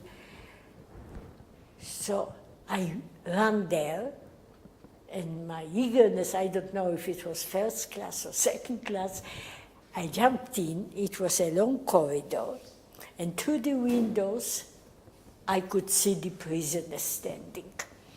I looked in the compartments. I was looking for as little people as possible, I saw in one compartment only one person is sitting on the other, next the other window by the end. So I went in and sat down in the front. He was a military man in brown uniform. I was happy that he is not in black uniform. I didn't know what brown uniform means. Later I learned they are just as bad, if not worse. But he looked me up and down, up and down. I turned my head, I see the prisoners. I was praying to God, please, let the train move. And the train was standing. All the men disappeared. They started with the woman. One by one, they were calling out. Then I saw commotion there. Police was running along the other train. They were thinking that I jumped there. And at that time, the train started moving. So every time we came to a station, it slows down. Nobody checked, nobody. Listen, it slows down, but it was an express. Express to Dresden and goes back. Then I saw a man checking tickets. So when he was one compartment before me, I went out and I went to the toilet and I locked myself in.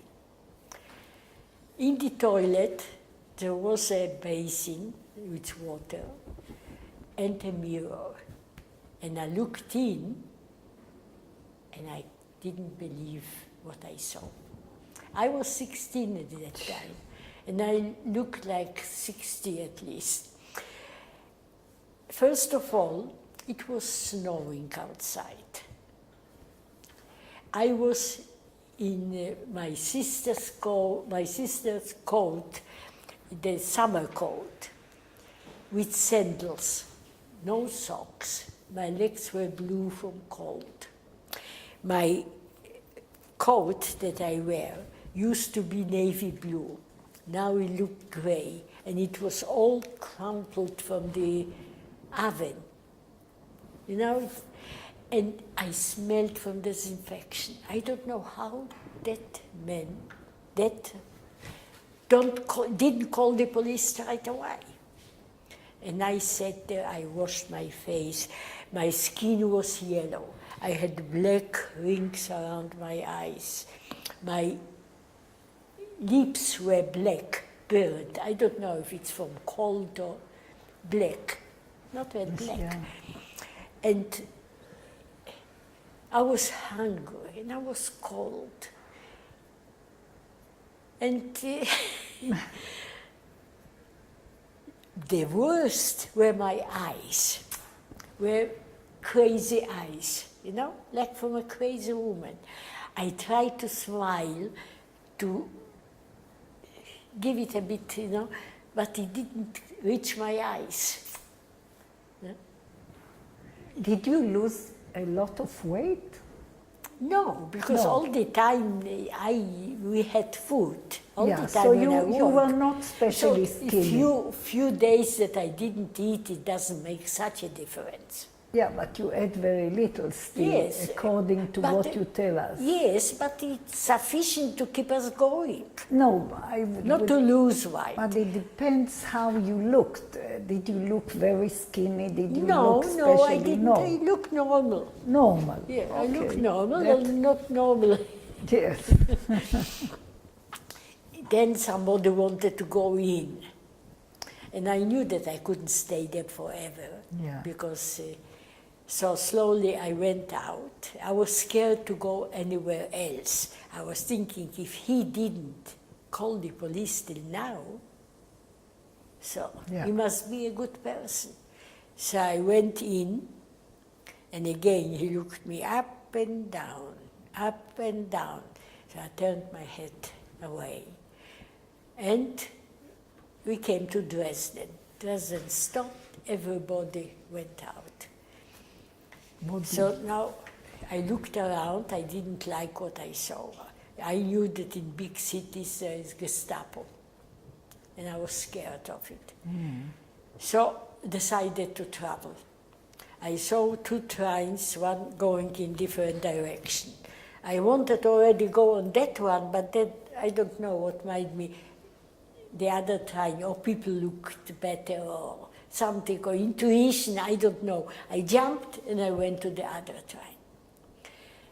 And that was a train that goes shorter distances, you know. People were from work coming now and to little towns around. So it was full.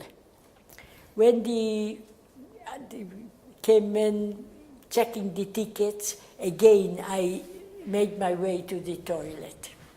And one noticed it when I came out of the toilet, so I saw 2 talking and pointing at me, but they didn't do anything.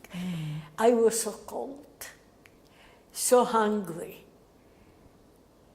And I went to one Arnsdorf. I said, no, next stop, whatever it will be, big or small, I'm going down. I went, next stop was Grossröhrsdorf. I went down. It was just very, it doesn't look very, it doesn't look nice, the station. It was old and a man was standing checking the tickets, people going out. So again, I went to the toilet. After a while, I went out. I saw no one is at the door. So I went out. I went out, I looked, nothing. Snow, everything white, nothing. There was a road. I started walking. Then I saw a man pushing a bike. He was working at the trains because he had the uniform from the trains. And I stopped him and asked him if he knows where I can get work. And again, I had a story about bombing here, bombing there. Did he ask you? Did he ask you a question? No. So if I can get, I didn't tell him anything. I just asked him if I can get work. So I am a Pole, and Yes. so he said to me, look, walk down a few kilometers away is the township. That's only the station, and a lot of Poles are working there. They will help you. And he opened his, in the back he had his case and took a sandwich and an apple and gave it to me. You see? I must say, I'm sorry I say it, but so far you met also with Good very people, good yes, people, yes. including Germans. Yes, that's what I say. You got people and people. You can't say that the whole nation is like that. No, absolutely, absolutely. So I went, first of all I ate it, you know. And I started walking and I saw overtook me a cart, you know, with a horse and a man, and he had P on him, Paul. You know? Yeah. So I started talking to him Polish, and he was overjoyed. He found another Paul. He said, "Come, we will see what we can do to find you work." I told him story too. And how did you introduce yourself? In which name? Helena Novak. So it's a different name than the other Of one. course. Yes. So how did you get used changing this name? I will tell you, you get used to anything. You get used to. You get used. Sometimes when somebody was calling me, you were never mixed up. Sometimes I was mixed up, but sometimes when somebody was calling me, I was stopped thinking, is it me? Or, you know? But I had to be on guard All every the time. minute. Yeah. Not to say a wrong word, a wrong gesture. Yeah. Poles were saying they could recognize a Jew by his walk. How, I don't know, but they could. But he did not recognize. Did he? You think he was? No, he didn't. Yeah. He took me to the farm where he works. First of all, I was sitting next to a fire. I was frozen stiff. And the girl that worked with him, she gave me some soup. And he said he has to finish his work. When he will come, he will see what he can do. He came back, he said, "You are in luck." In the bakery, they had a girl working. She was Volksdeutsch. And they had a lot of troubles with him. She slept around with everybody. And now she escaped, she left. And they need somebody. If you will get there, you will have it good. So he took me there. It was already evening. I went there, and the smell that hit me, you know, I still can smell it. The rolls, bread, the cakes, you know. I was standing there like that, and the woman, the owner, said he can't do much because everything is his wife. He arranges everything. But she was in Dresden this day. But his sister-in-law is here, Frau Kur, something. She will see what she can do. So she saw me staring at the food, so she went, bought me a platted roll with jam and coffee. And I still can feel the taste of it. Yeah. And she told me, "Look, I can't do much because my sister-in-law, she is in charge, but can you stay a couple of hours here, help me out, and then came back tomorrow morning, she will be in." So I started working there. And then the boy picked me up, and I slept with the girl at the farm. In the morning, he took me again there to that was Bäckerei and Konditorei. How old was this person, this Pole? This Pole, he was, I think, about in his 20s or something. And he was also older a than me. prisoner. He was a Pole, he was a worker. A worker A in worker, Pole, yeah. yeah. The same like I was in Hamburg. Yeah. So, Frau Freidenberg was her name. She was already there when I came. And she liked me, and she wanted me. And she gave me a pair of skiing pants from her niece, and socks. Yeah, I was completely, it was snowing. Yeah. And, but she told me she can't keep me longer up to 3 days without registering. I have to register in the Arbeitsamt. Yeah. And the Arbeitsamt is in the next village. That's the Arnsdorf. That's the one that I went through. So I was happy that I didn't go down there, because I was thinking Arbeitsamt is the same like the Gestapo. You know, I didn't know what it meant.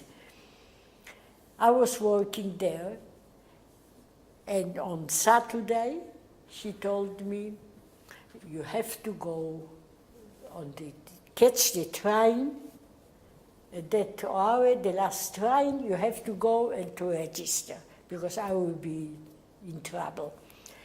So I managed to miss the train. So I came back, I said, I missed the train, so she gave me a bicycle. And I started to pedaling. That was about 7 kilometers, not far.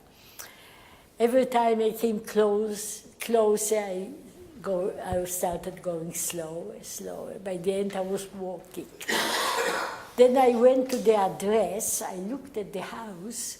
It was dilapidated, one-story house. It didn't look much. I looked in the window, I saw an older woman sitting at the door.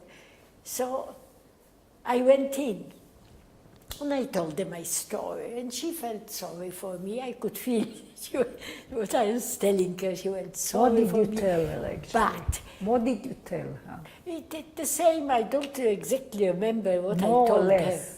That I was not long ago taken from Poland to work, and I was working there where I heard it was bombed, lately bombed, that I was working there. I don't remember the address. The factory was bombed, everything was bombed, and I wanted to go back to Poland, but I didn't have enough money. And I finished up here. That's what I told him.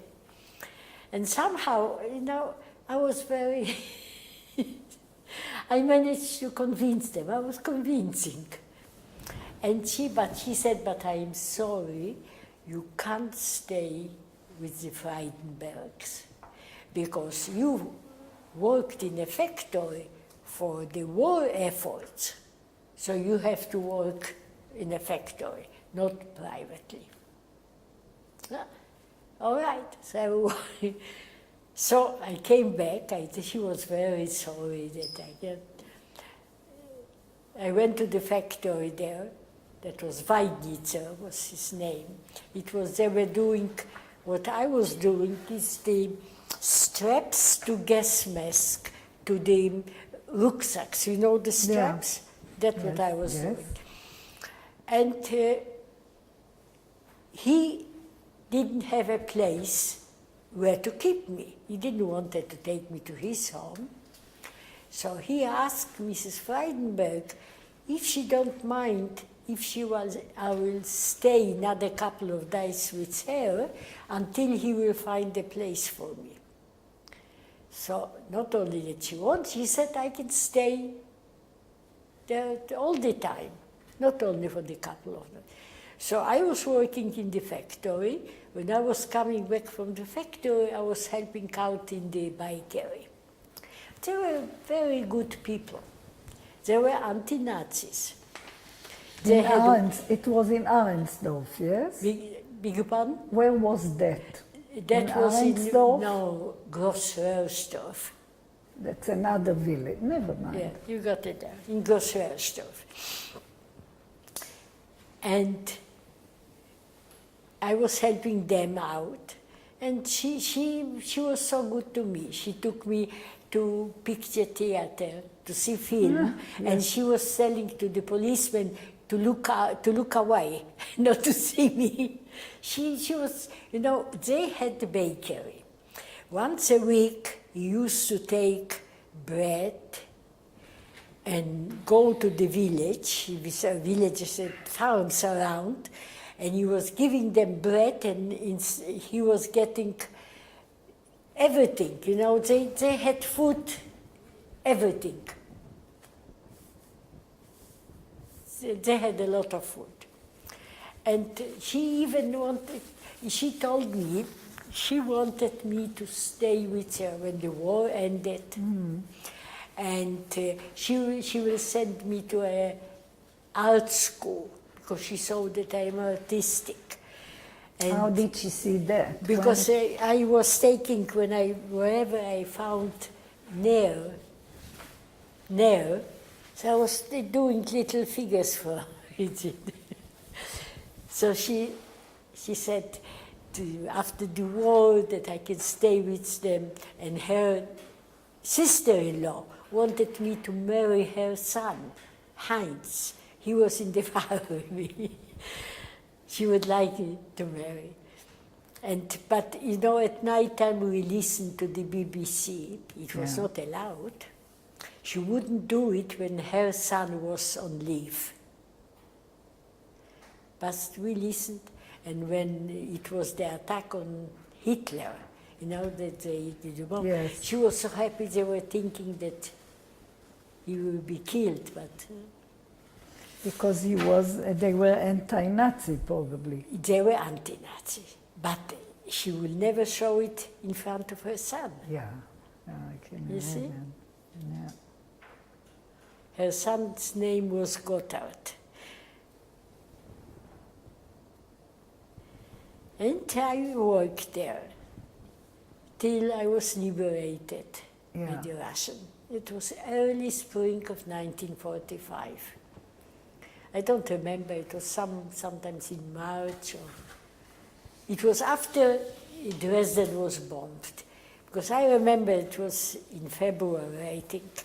I went up to my room, I slept in the upstairs, and I opened the window. It was cold, and suddenly I saw big lamps in the sky. You know, lamps. So it was so bright. I was thinking the war ended. You know, they are celebrating. So I ran down to Frau Freidenberg, the war ended. And she ran with me into the street. She looked out, she said, "Oh my God, Dresden is having it." And at that moment, the lights went out, and we saw a rain of fire coming down. And the ground was shaking. We were 24 kilometers away, but the ground was shaking. And shortly after... Did she know by that time that you are Jewish? No. Not yet. I never told her. And after that, shortly after, we were liberated by the Russian.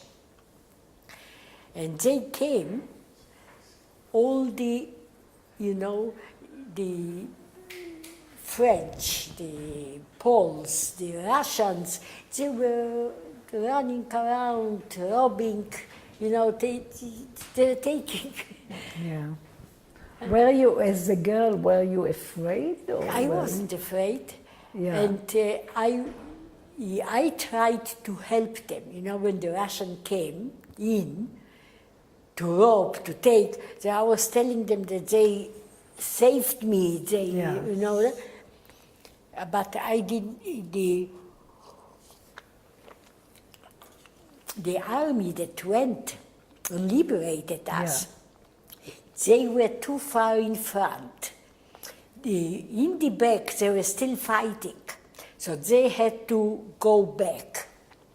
Now, we knew that if they will go back and the Germans will come back, they will take, you know, what the Poles and the Russians did with a few days. So we went, I took a bicycle from somewhere. I just went in and took, I didn't ask even. You could take anything. And we went behind the army. That was a unit that had supplies in it. They had barrels of chema, butter, and eggs. That's all what they had. And they had only rifles, nothing else. And we were going behind them. By the end, we got separated. We finished up in a forest. We were surrounded by the Germans. We were there, I think, 2 or 3 weeks. We were living on the butter and eggs. And we were crawling to where the Yar Matril, you know, there was a house and there was water there, because in the forest we didn't have the water. So, and there were so many dead, you know, and injured. And I was helping how much I could. Everyone had their first kit, first aid. So I was trying to bandage, to bring them water, to hold their hand.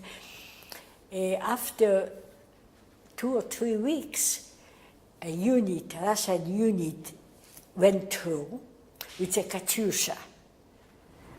For the first time that I saw Katyusha, you know, you heard of Katyusha. Of course, yes. But it looked so primitive, you know?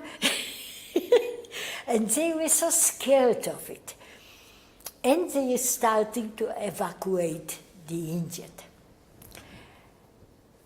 I asked the one that's the doctor that was there if I can help anything. They said they can't take anyone from people because I can be a spy. They are not allowed to. You wait here, we will come back for you. And next to me was standing one Russian. He had medals all over, you know? And he started to curse him in Russian. You so-and-so, when you were not here, she was risking her life, helping the injured. Now you want to leave her for the dogs? So the doctor, he became suddenly, you know, he said, jump in with the injured. And he gave me a name of a doctor. When you will come there, tell him that I send you, and he will give you some work. I came to the next village. There was a long hall, big hall, and there were 7 long tables there. 7 doctors stand to every table, a doctor, 2 nurses, and 2 male nurses. And injured on the floor, under the table, on the table. They were bringing them from everywhere, you know, and they smelled there. And until I found the doctor, that he told me the name, and I told him that he sent me, I forgot his name. He sent me, so he was thinking that I am a nurse. And he sent me, so he called out, give a look, yeah, and a mask, and he put me to a table. I was lucky. What I had to do is to, in one hand, hold a tray with instruments, in the other hand, a nail, you know, a candle, because there was no electricity. I worked there all through the day. In the middle of the night, I felt my head starting to, so I went out for a few minutes for fresh air. I came back, I worked till morning. In the morning, he told me I can go now, rest a bit, and eat something. And I worked there for a few weeks. We were moving from place to place. Whatever was, you know, they were fighting. When the front moved, we moved. And I was going to find women to clean, you know? So suddenly I was the one that I was telling them to come to clean. It makes me feel good, you know, at that time. Not that I took revenge, it makes me feel... So with 2 soldiers, I was going to farms, and I remember I came to one farm. There were 3 females. One older woman, maybe the mother, one in her 20s, and one a little girl, maybe 4, 3. And the girl was holding on to her mother's skirt. She was wearing long skirt. And I told the mother to come with us to clean.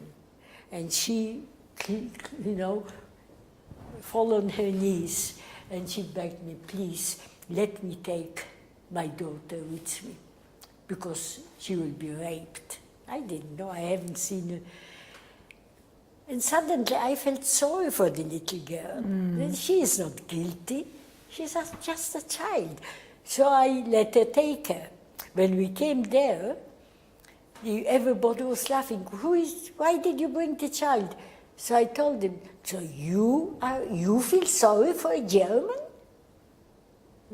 I felt sorry for her.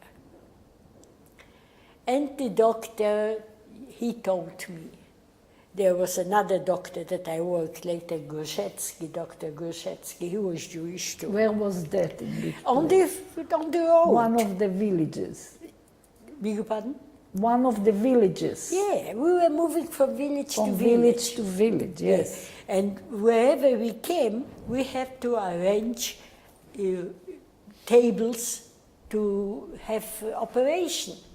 And they were doing only flesh wounds, not really, you know, internal. Those were taken somewhere else, I don't know where. But to put somebody, you know, the Russian to sleep, it was impossible. They drink so much vodka that it doesn't make sense. They were alive, you know, they were not sleeping, they were screaming, and the 2 men had to hold them while the doctor was operating. And I learned when I did my first injection, that was an officer, because normally they didn't give injection for pain. But he was an officer, so they told me to give him the injection. I didn't know how to do the injection. And he looked at me and said, you know, sister, you know how to inject.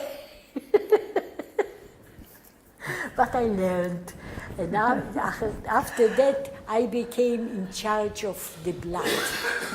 If somebody needed blood, I took the sample, I checked which group he needs.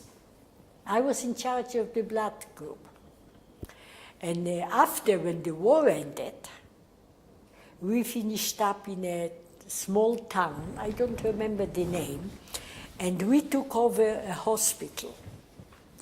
And the equipment we found there, it's Ayamashu.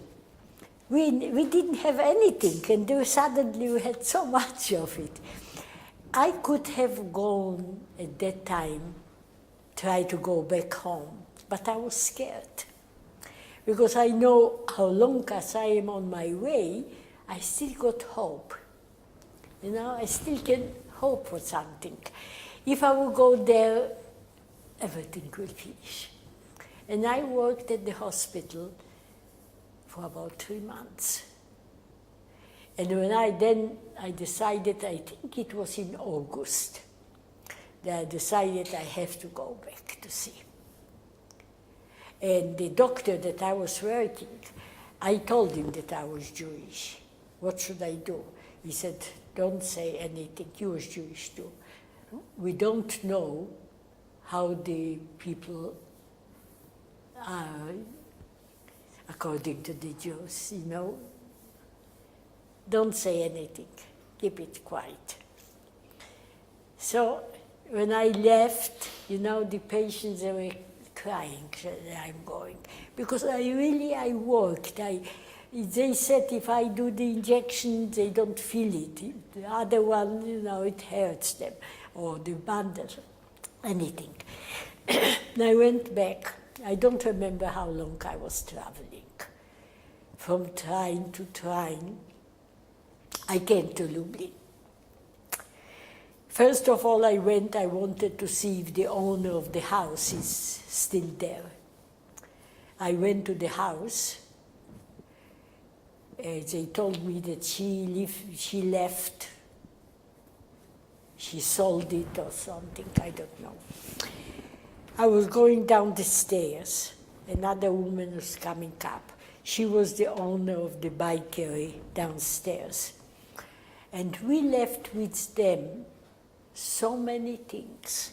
We had such beautiful dinner sets. My father used to go to Carlsbad and every time bringing something. We left with her, with those women. She didn't recognize me. I was in a coat from army coat. But I stopped there, and when she realized who I am, she didn't say, "Oh, you are alive" or something. She said, "I paid your father everything, for everything. I've got all the..." I looked at her, I turned around, and I went out. I went to our shop. I went inside. It looked exactly like it looked before. A man came to me. "Can I help you?" I said, "No, thank you. I just wanted to look at it." That was our shop once. So he again, we bought it, we paid for it. I turned around and I went out. I walked. I saw a couple of Jewish people talking. So I stopped them and asked them, you know, what to do. So they told me that, I think it was Olena 7 or something, they've got a Jewish center there, that everyone puts his name there, that I can find out. So I went there. There was on the second floor 2 rooms. In the first room, few people were sitting at the table talking. In the second room, there were a couple of long tables with exercise books, you know. I went in and I started looking, names, thousands of them, but I couldn't remember any of them. I don't know any of them. Then suddenly I saw Joseph Fishman, son from Aharon and Esther, and address. So I turned around and I ran. I even didn't put my name down there. And I ran to that place. I came to that place, I couldn't breathe. It was on the 3rd floor. And I waited a few seconds to get my breath back, and I knocked. A woman opened the door. So I said, "Yulek Fishman lives here?" "No," and she wanted to shut the door at me. And I put my leg in, not letting her know, and she said, I was in the uniform, you know, she was thinking, and then I felt fine, you see,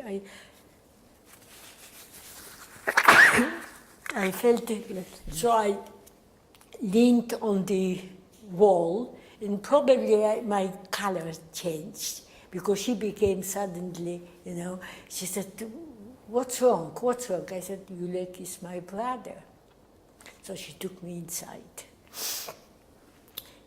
I drank some water there, and she told me, Julek lived here, but he moved to Lodz because he's got a cousin there, with the address. So I turned around straight away, took the address, and traveled to Lodz.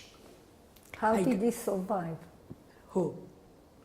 Julek. In Russia. He came back from Russia by the Came time? back from Russia. No one was in Poland, so he left. Yes. So I traveled to Lodz. I came to Lodz. I found the house. I went in. It was a nice house, beautiful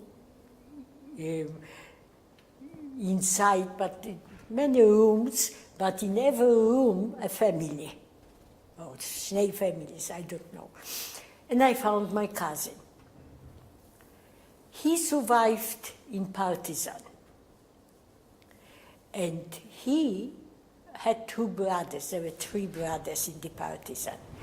And few hours before they were liberated, they were caught by the IK, the underground Polish. He managed to escape. The brothers, they hanged. That was few hours before the liberation. So he took me inside. He told me Julek was here, but he left for Czechoslovakia. Oh. I said, I wanted straight away to turn around and to go to Czechoslovakia.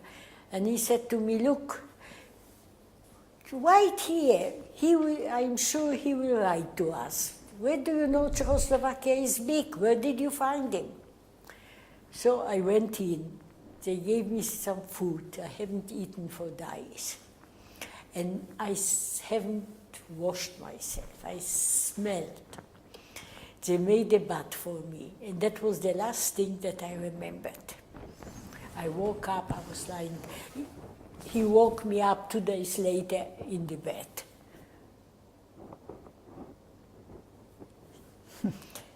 And I was with them for a while. He had a little shop in front, like was selling bread, other things, food things.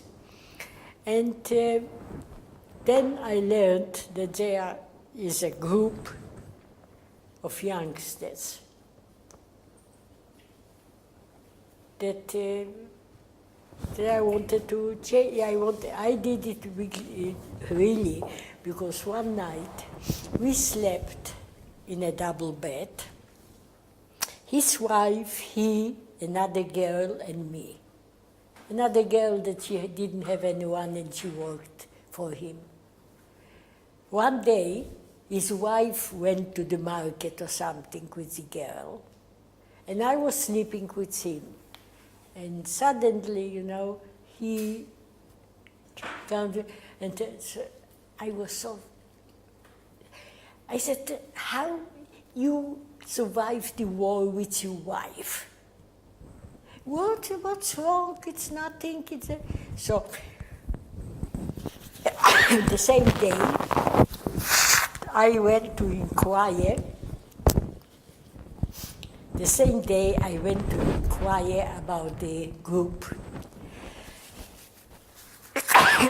And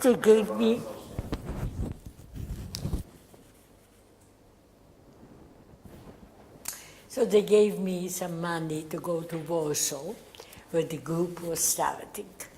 The group was called Ichud. And that appealed to me, because I wasn't politically, I didn't know leftist, rightist, I didn't know. That Ichud was everyone. Whoever wants to come can come. So I joined them. And I was with them until we left Poland. We were pretending to be Greeks. We were not allowed to understand any language but Greek. We had our own tongue. We couldn't understand one another. We just made noise. We talked. On the gvul, on the border, one asked me, took a pencil, Greek. How in Greek is pencil? So I told him, Aharon. למדתי את המילה. He wrote it down, he was happy, he knows a Greek word. We went into train, that was cattle trains, but open. And we had a guard that came with us, and one that was in charge of us. And the Czech from the trains, he felt so sorry for us, he wanted to talk to us, but we were not allowed to understand any language. And our leader explained to him in German, he's the only one that can say, that we not long ago, we came from Greece on the last transport, we didn't learn any other language, only Greek. We came to Bratislava. We had to change train for Prague. And he was nearly crying, when he said goodbye to us. And we were sitting, we were in the train standing, and the train nearly started moving. Suddenly he ran and stopped the train. He's got a group, Greeks. He found a group that were real Greeks. He found not many, maybe 7, 8. And he told them, it's a big group of Greeks there. So they wanted, to learn something, So he stopped our train and brought the group up. They started talking to us. We were standing like that. We couldn't and then we started talking to them in our language. And they were taken aback. And you couldn't tell if they were men or women. They were without say, from camps. And he saw something doesn't work. So our leader came to him and said, look, they are not Greeks. They pretend to be Greeks. So he called the police and took the screaming group down. We know that nothing will happen to them if they will find somebody that speaks Greek. But we couldn't afford to be sent back. So we went to Prague. Over there, we went into a camp, and we became Austrian. I don't even remember if we had any identification or something, but we had names, we were Austrian. From there, at night time, they took us over the border to Germany. Then we went over the border to Austria. Now, and now before that,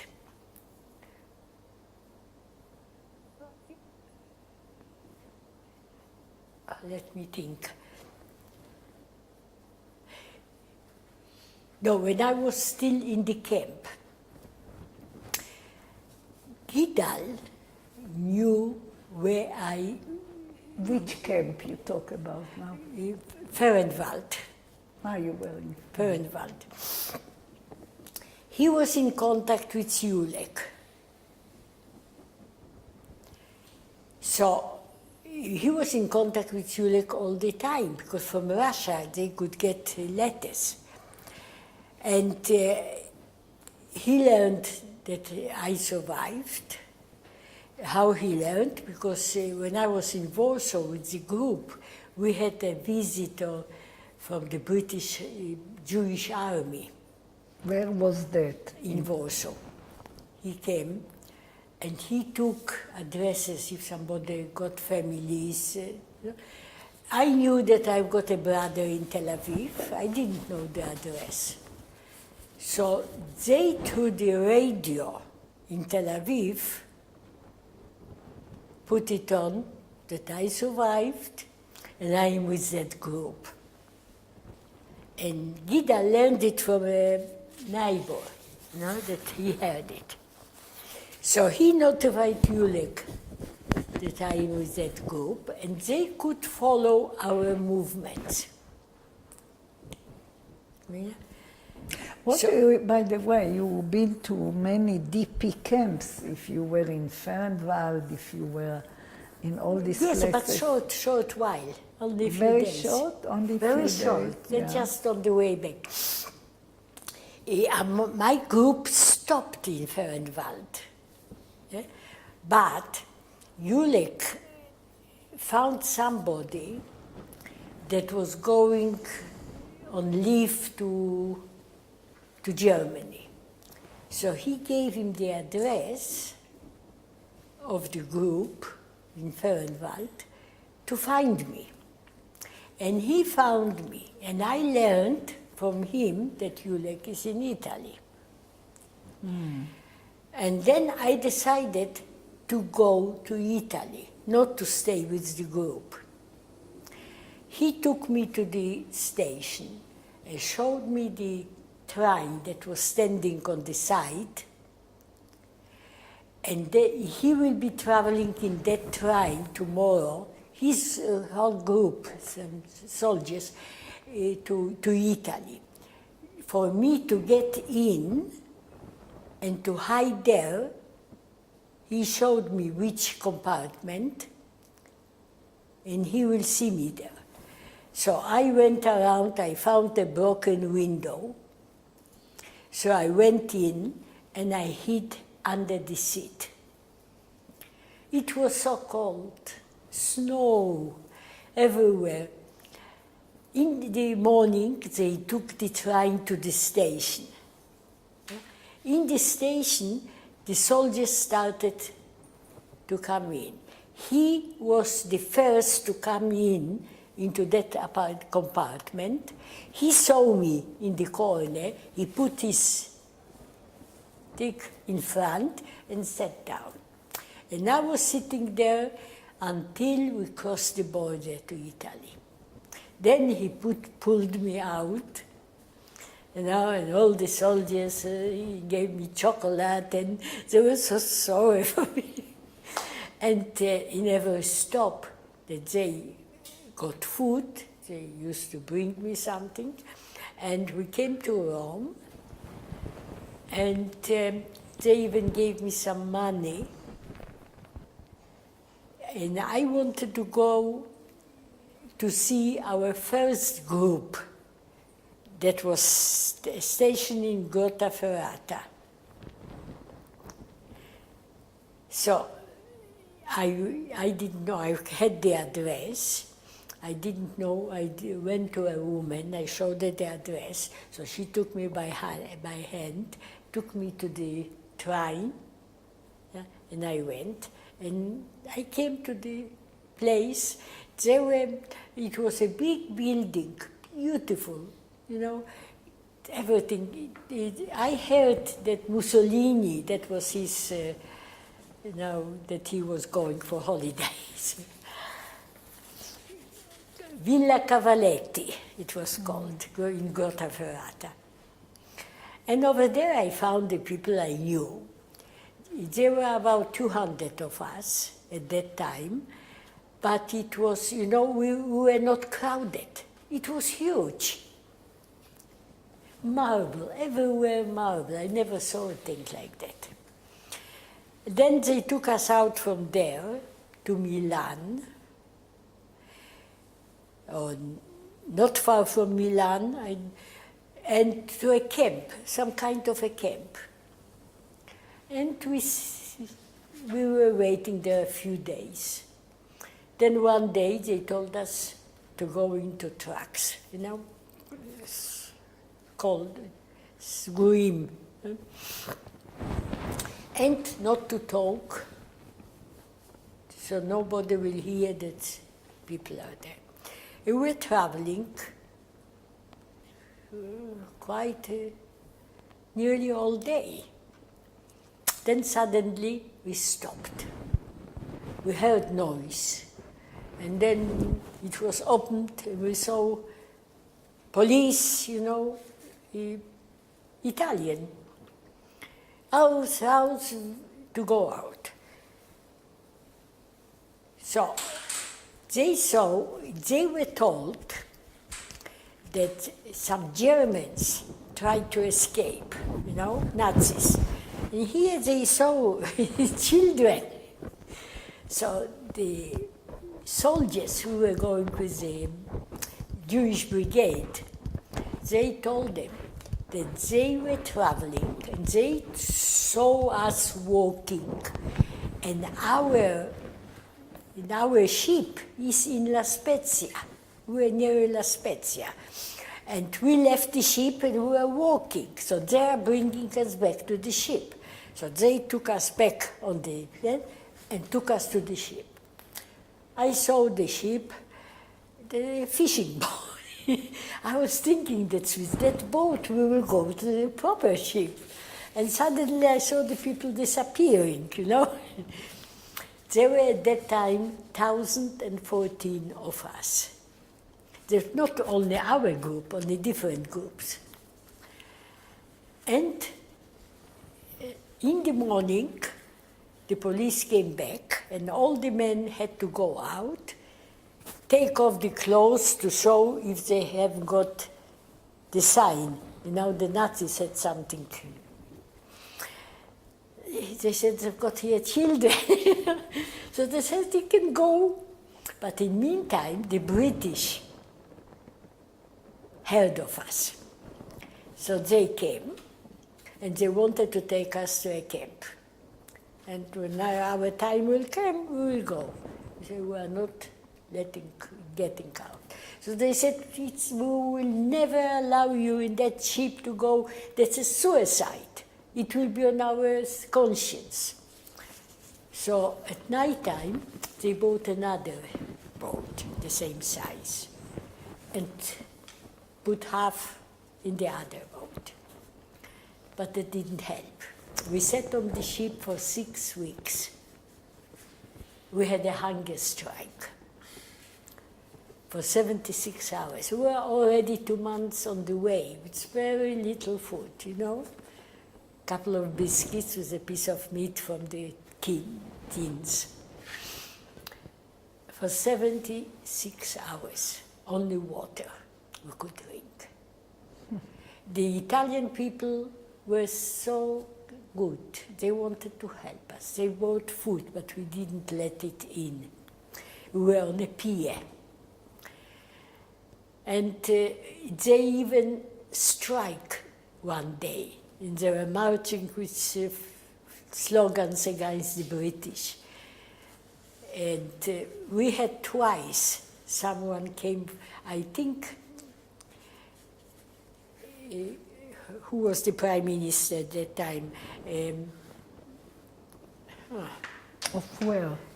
In England.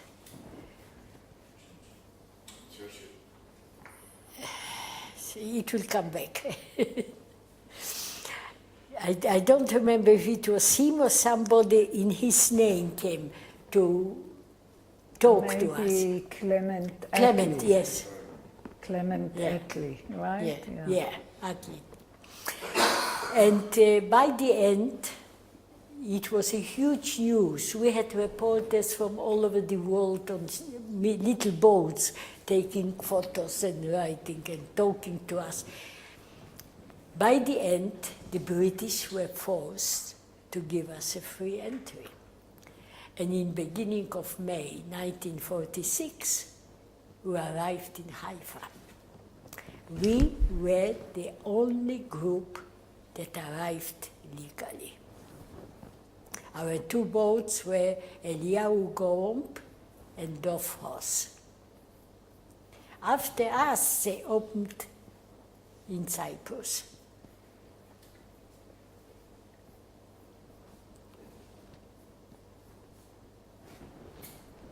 So that's in short my story. I can go on talking for days. But if you got any questions, please ask. when did you meet your brother? You did not mention. In Italy. Look, Because זה you הכל talked, בבית ספר, no, but אני צריכה... but the story, you said know. that you want to go, Yes, you wanted to I go to came Italy to meet your brother. I came to Rome. Yes. I came to Grottaferrata. Yes. And I learned that Julek is in Santa Maria. So straight away, I don't remember how, if they gave me money or, I don't remember. I went on a train to Santa Maria. Bari, from Bari to Santa Maria. I came there, I learned that Julek went to Rome for me. Yeah. My uncle was there. So I wanted to go back to Rome. He said he will come back. So I waited there. In So he Santa came Maria. Back, in Santa Maria. So Yes. he came back. And he couldn't come with me to Palestine because they said they will have another group he can join. And in the meantime, he got papers to Australia. Did you remember, for that time, you did not see your brother for years. Do you remember the meeting? Oh, yes. You can imagine. And how did you adjust to Palestine? How did I didn't have to know Hebrew. I knew a few songs that we sang on the way. I didn't know any Hebrew. My sister-in-law, she was from Taiwan. She couldn't speak Yiddish. She couldn't speak Polish. Once she sent me to the Makolet to buy riba. Yeah. Riba in Polanit, it's fish. So I bought the sardines. Yeah. So your brother was here and you went with him to Australia after? No. That was not clear. Did you live here? I lived here. I worked. I got married. Here? Yes. Yes. I got married. And I was before I got married, I was in the Haganah. I was sitting in the עמדות, שוק הכרמל. את יודעת, היו עמדות מול יפו. ולקחו אותי ל5 ימים ללמוד.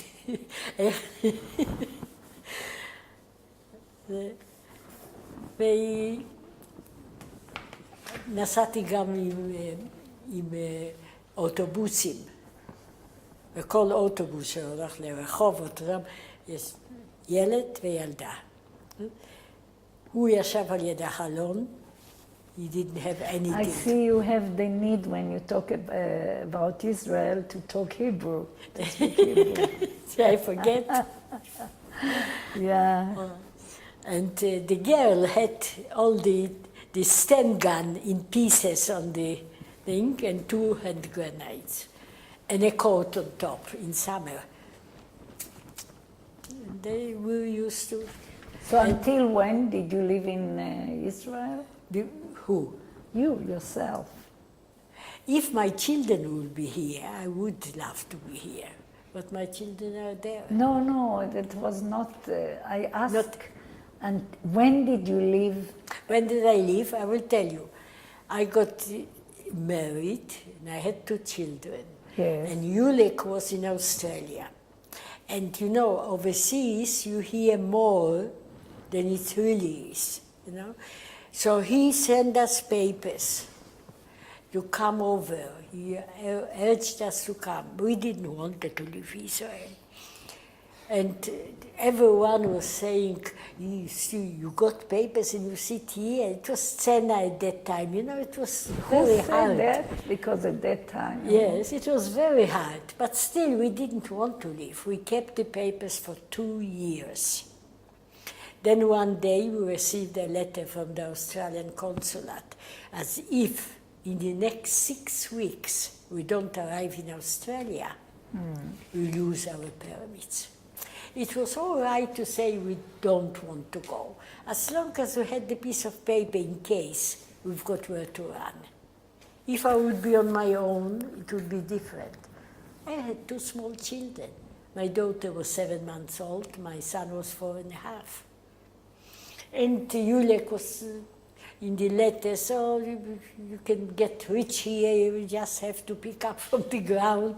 You know, so we decided on the spur of the moment to go, not to settle, but just to live a couple of years without fighting, like normal people, you know? And then when we will come back, we will have more than we've got now, because we didn't have anything. I was very unhappy when I came there. So sorry that I came. If I would Are you? I was. If I would have any possibility to go back, I wouldn't think twice.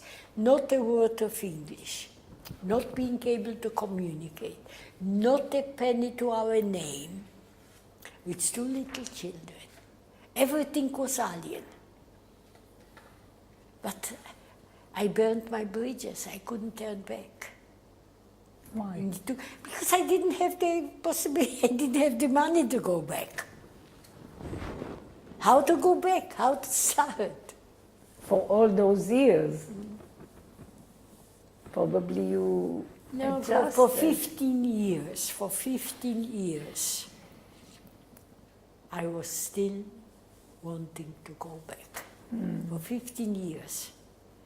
And my uncle died, and he left me, I don't remember, come out, under $1,000, something. He left for Gidale, and my husband knew One that. second.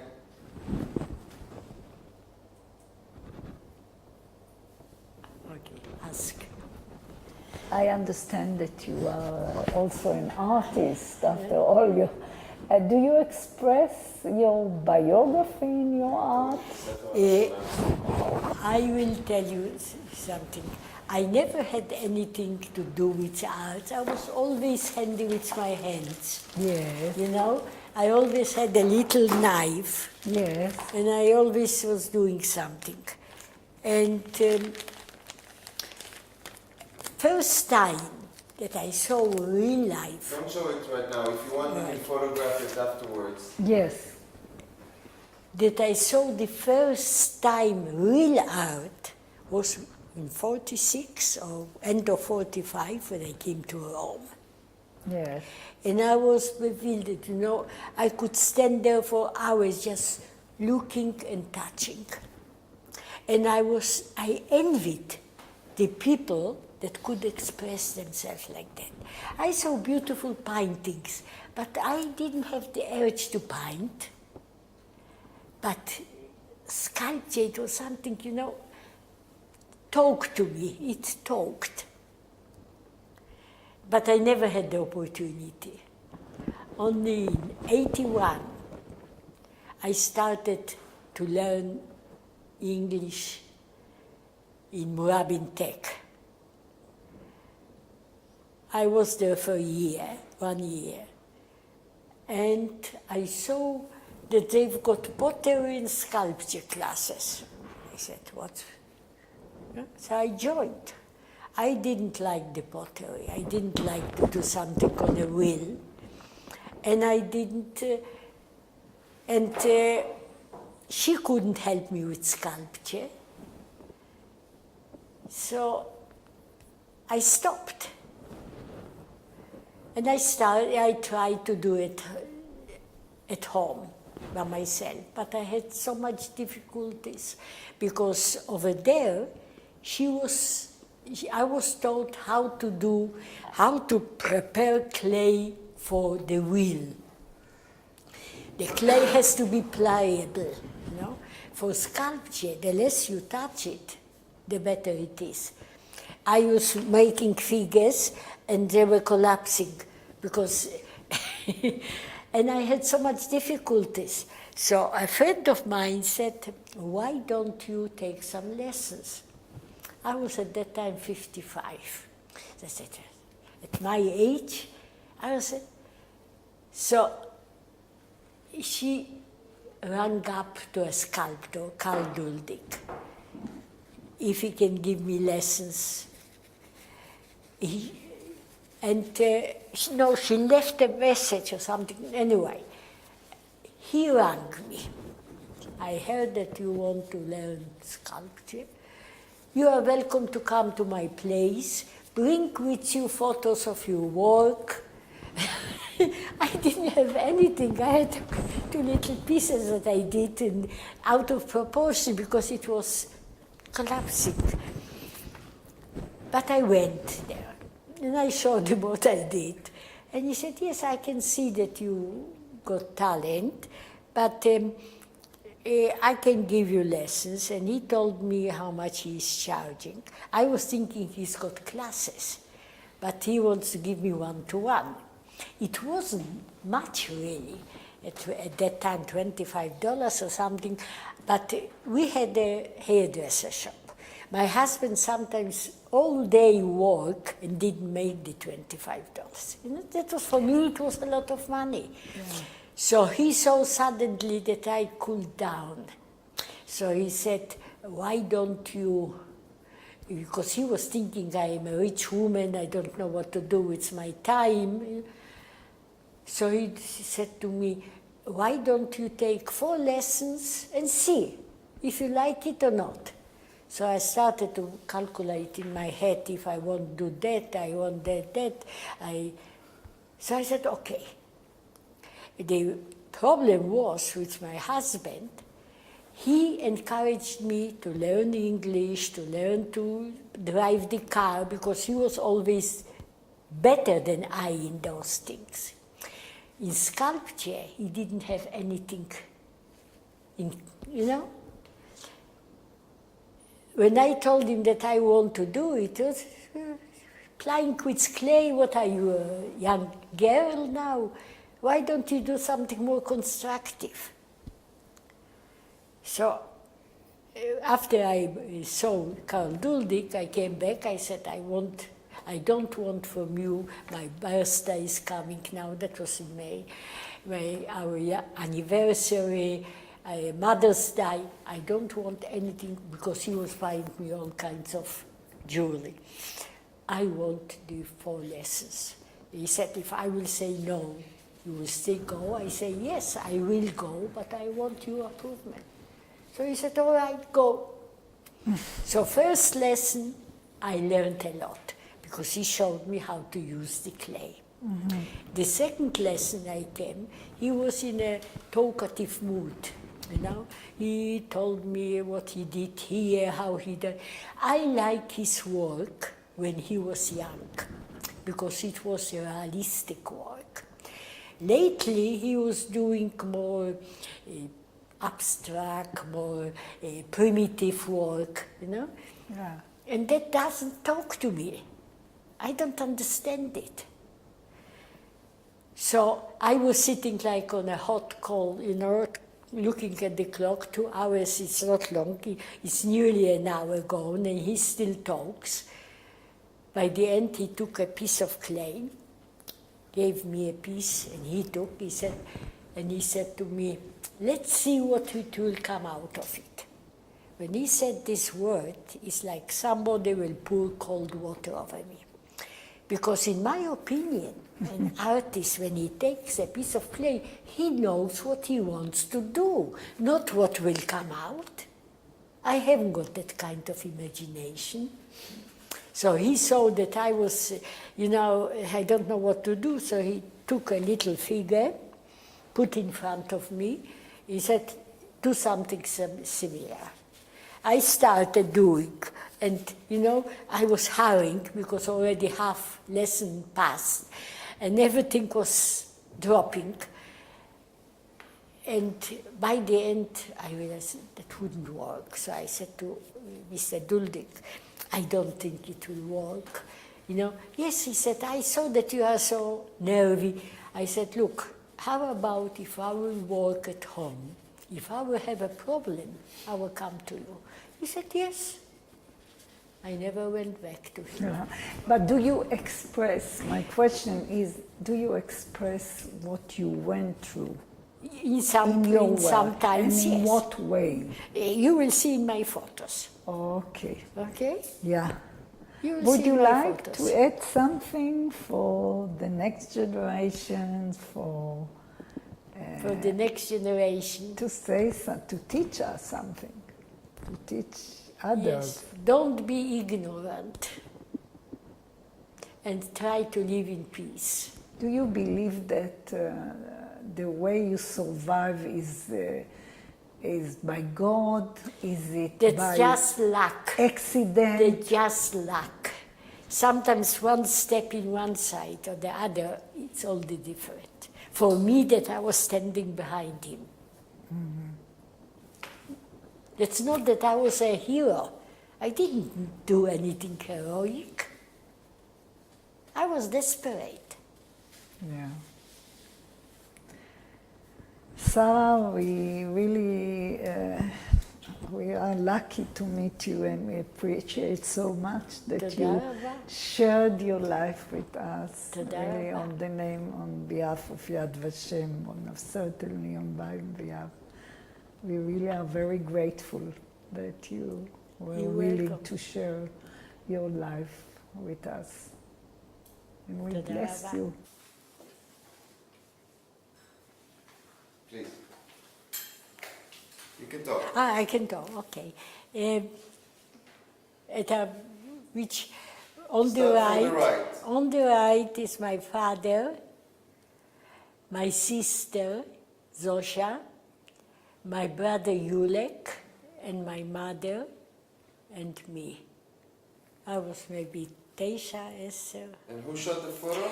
I think it was Gidal, Your brother. brother, yes. And where was this? In our home, in the flat. Okay. Okay. That's my father and my mother. I think it was taken in Otwock, near Warsaw. The people looked when they were liberated. I haven't seen them like that, but for what I heard,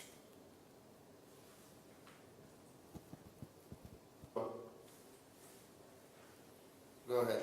yeah. That's my nephew, Misha Bushmitz. Last time I saw him, he was 2 years old.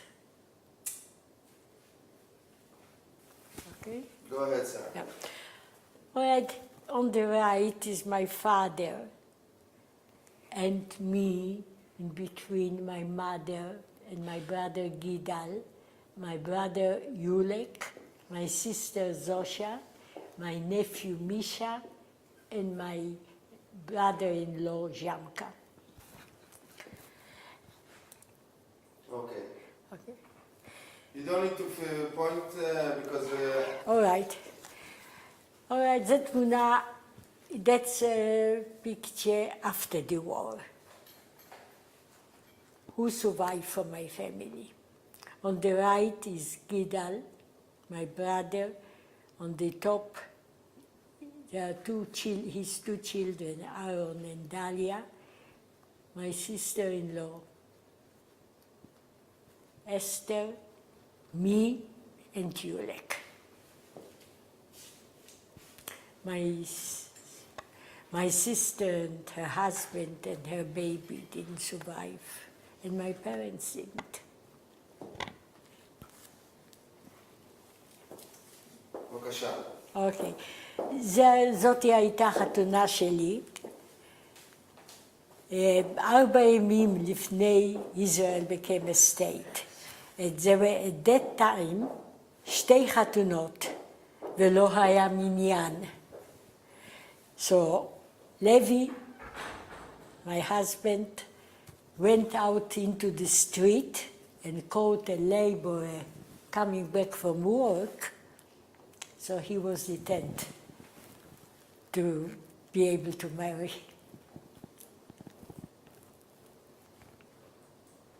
Okay. Okay, that's my daughter Adina when she graduated. He did physiotherapy.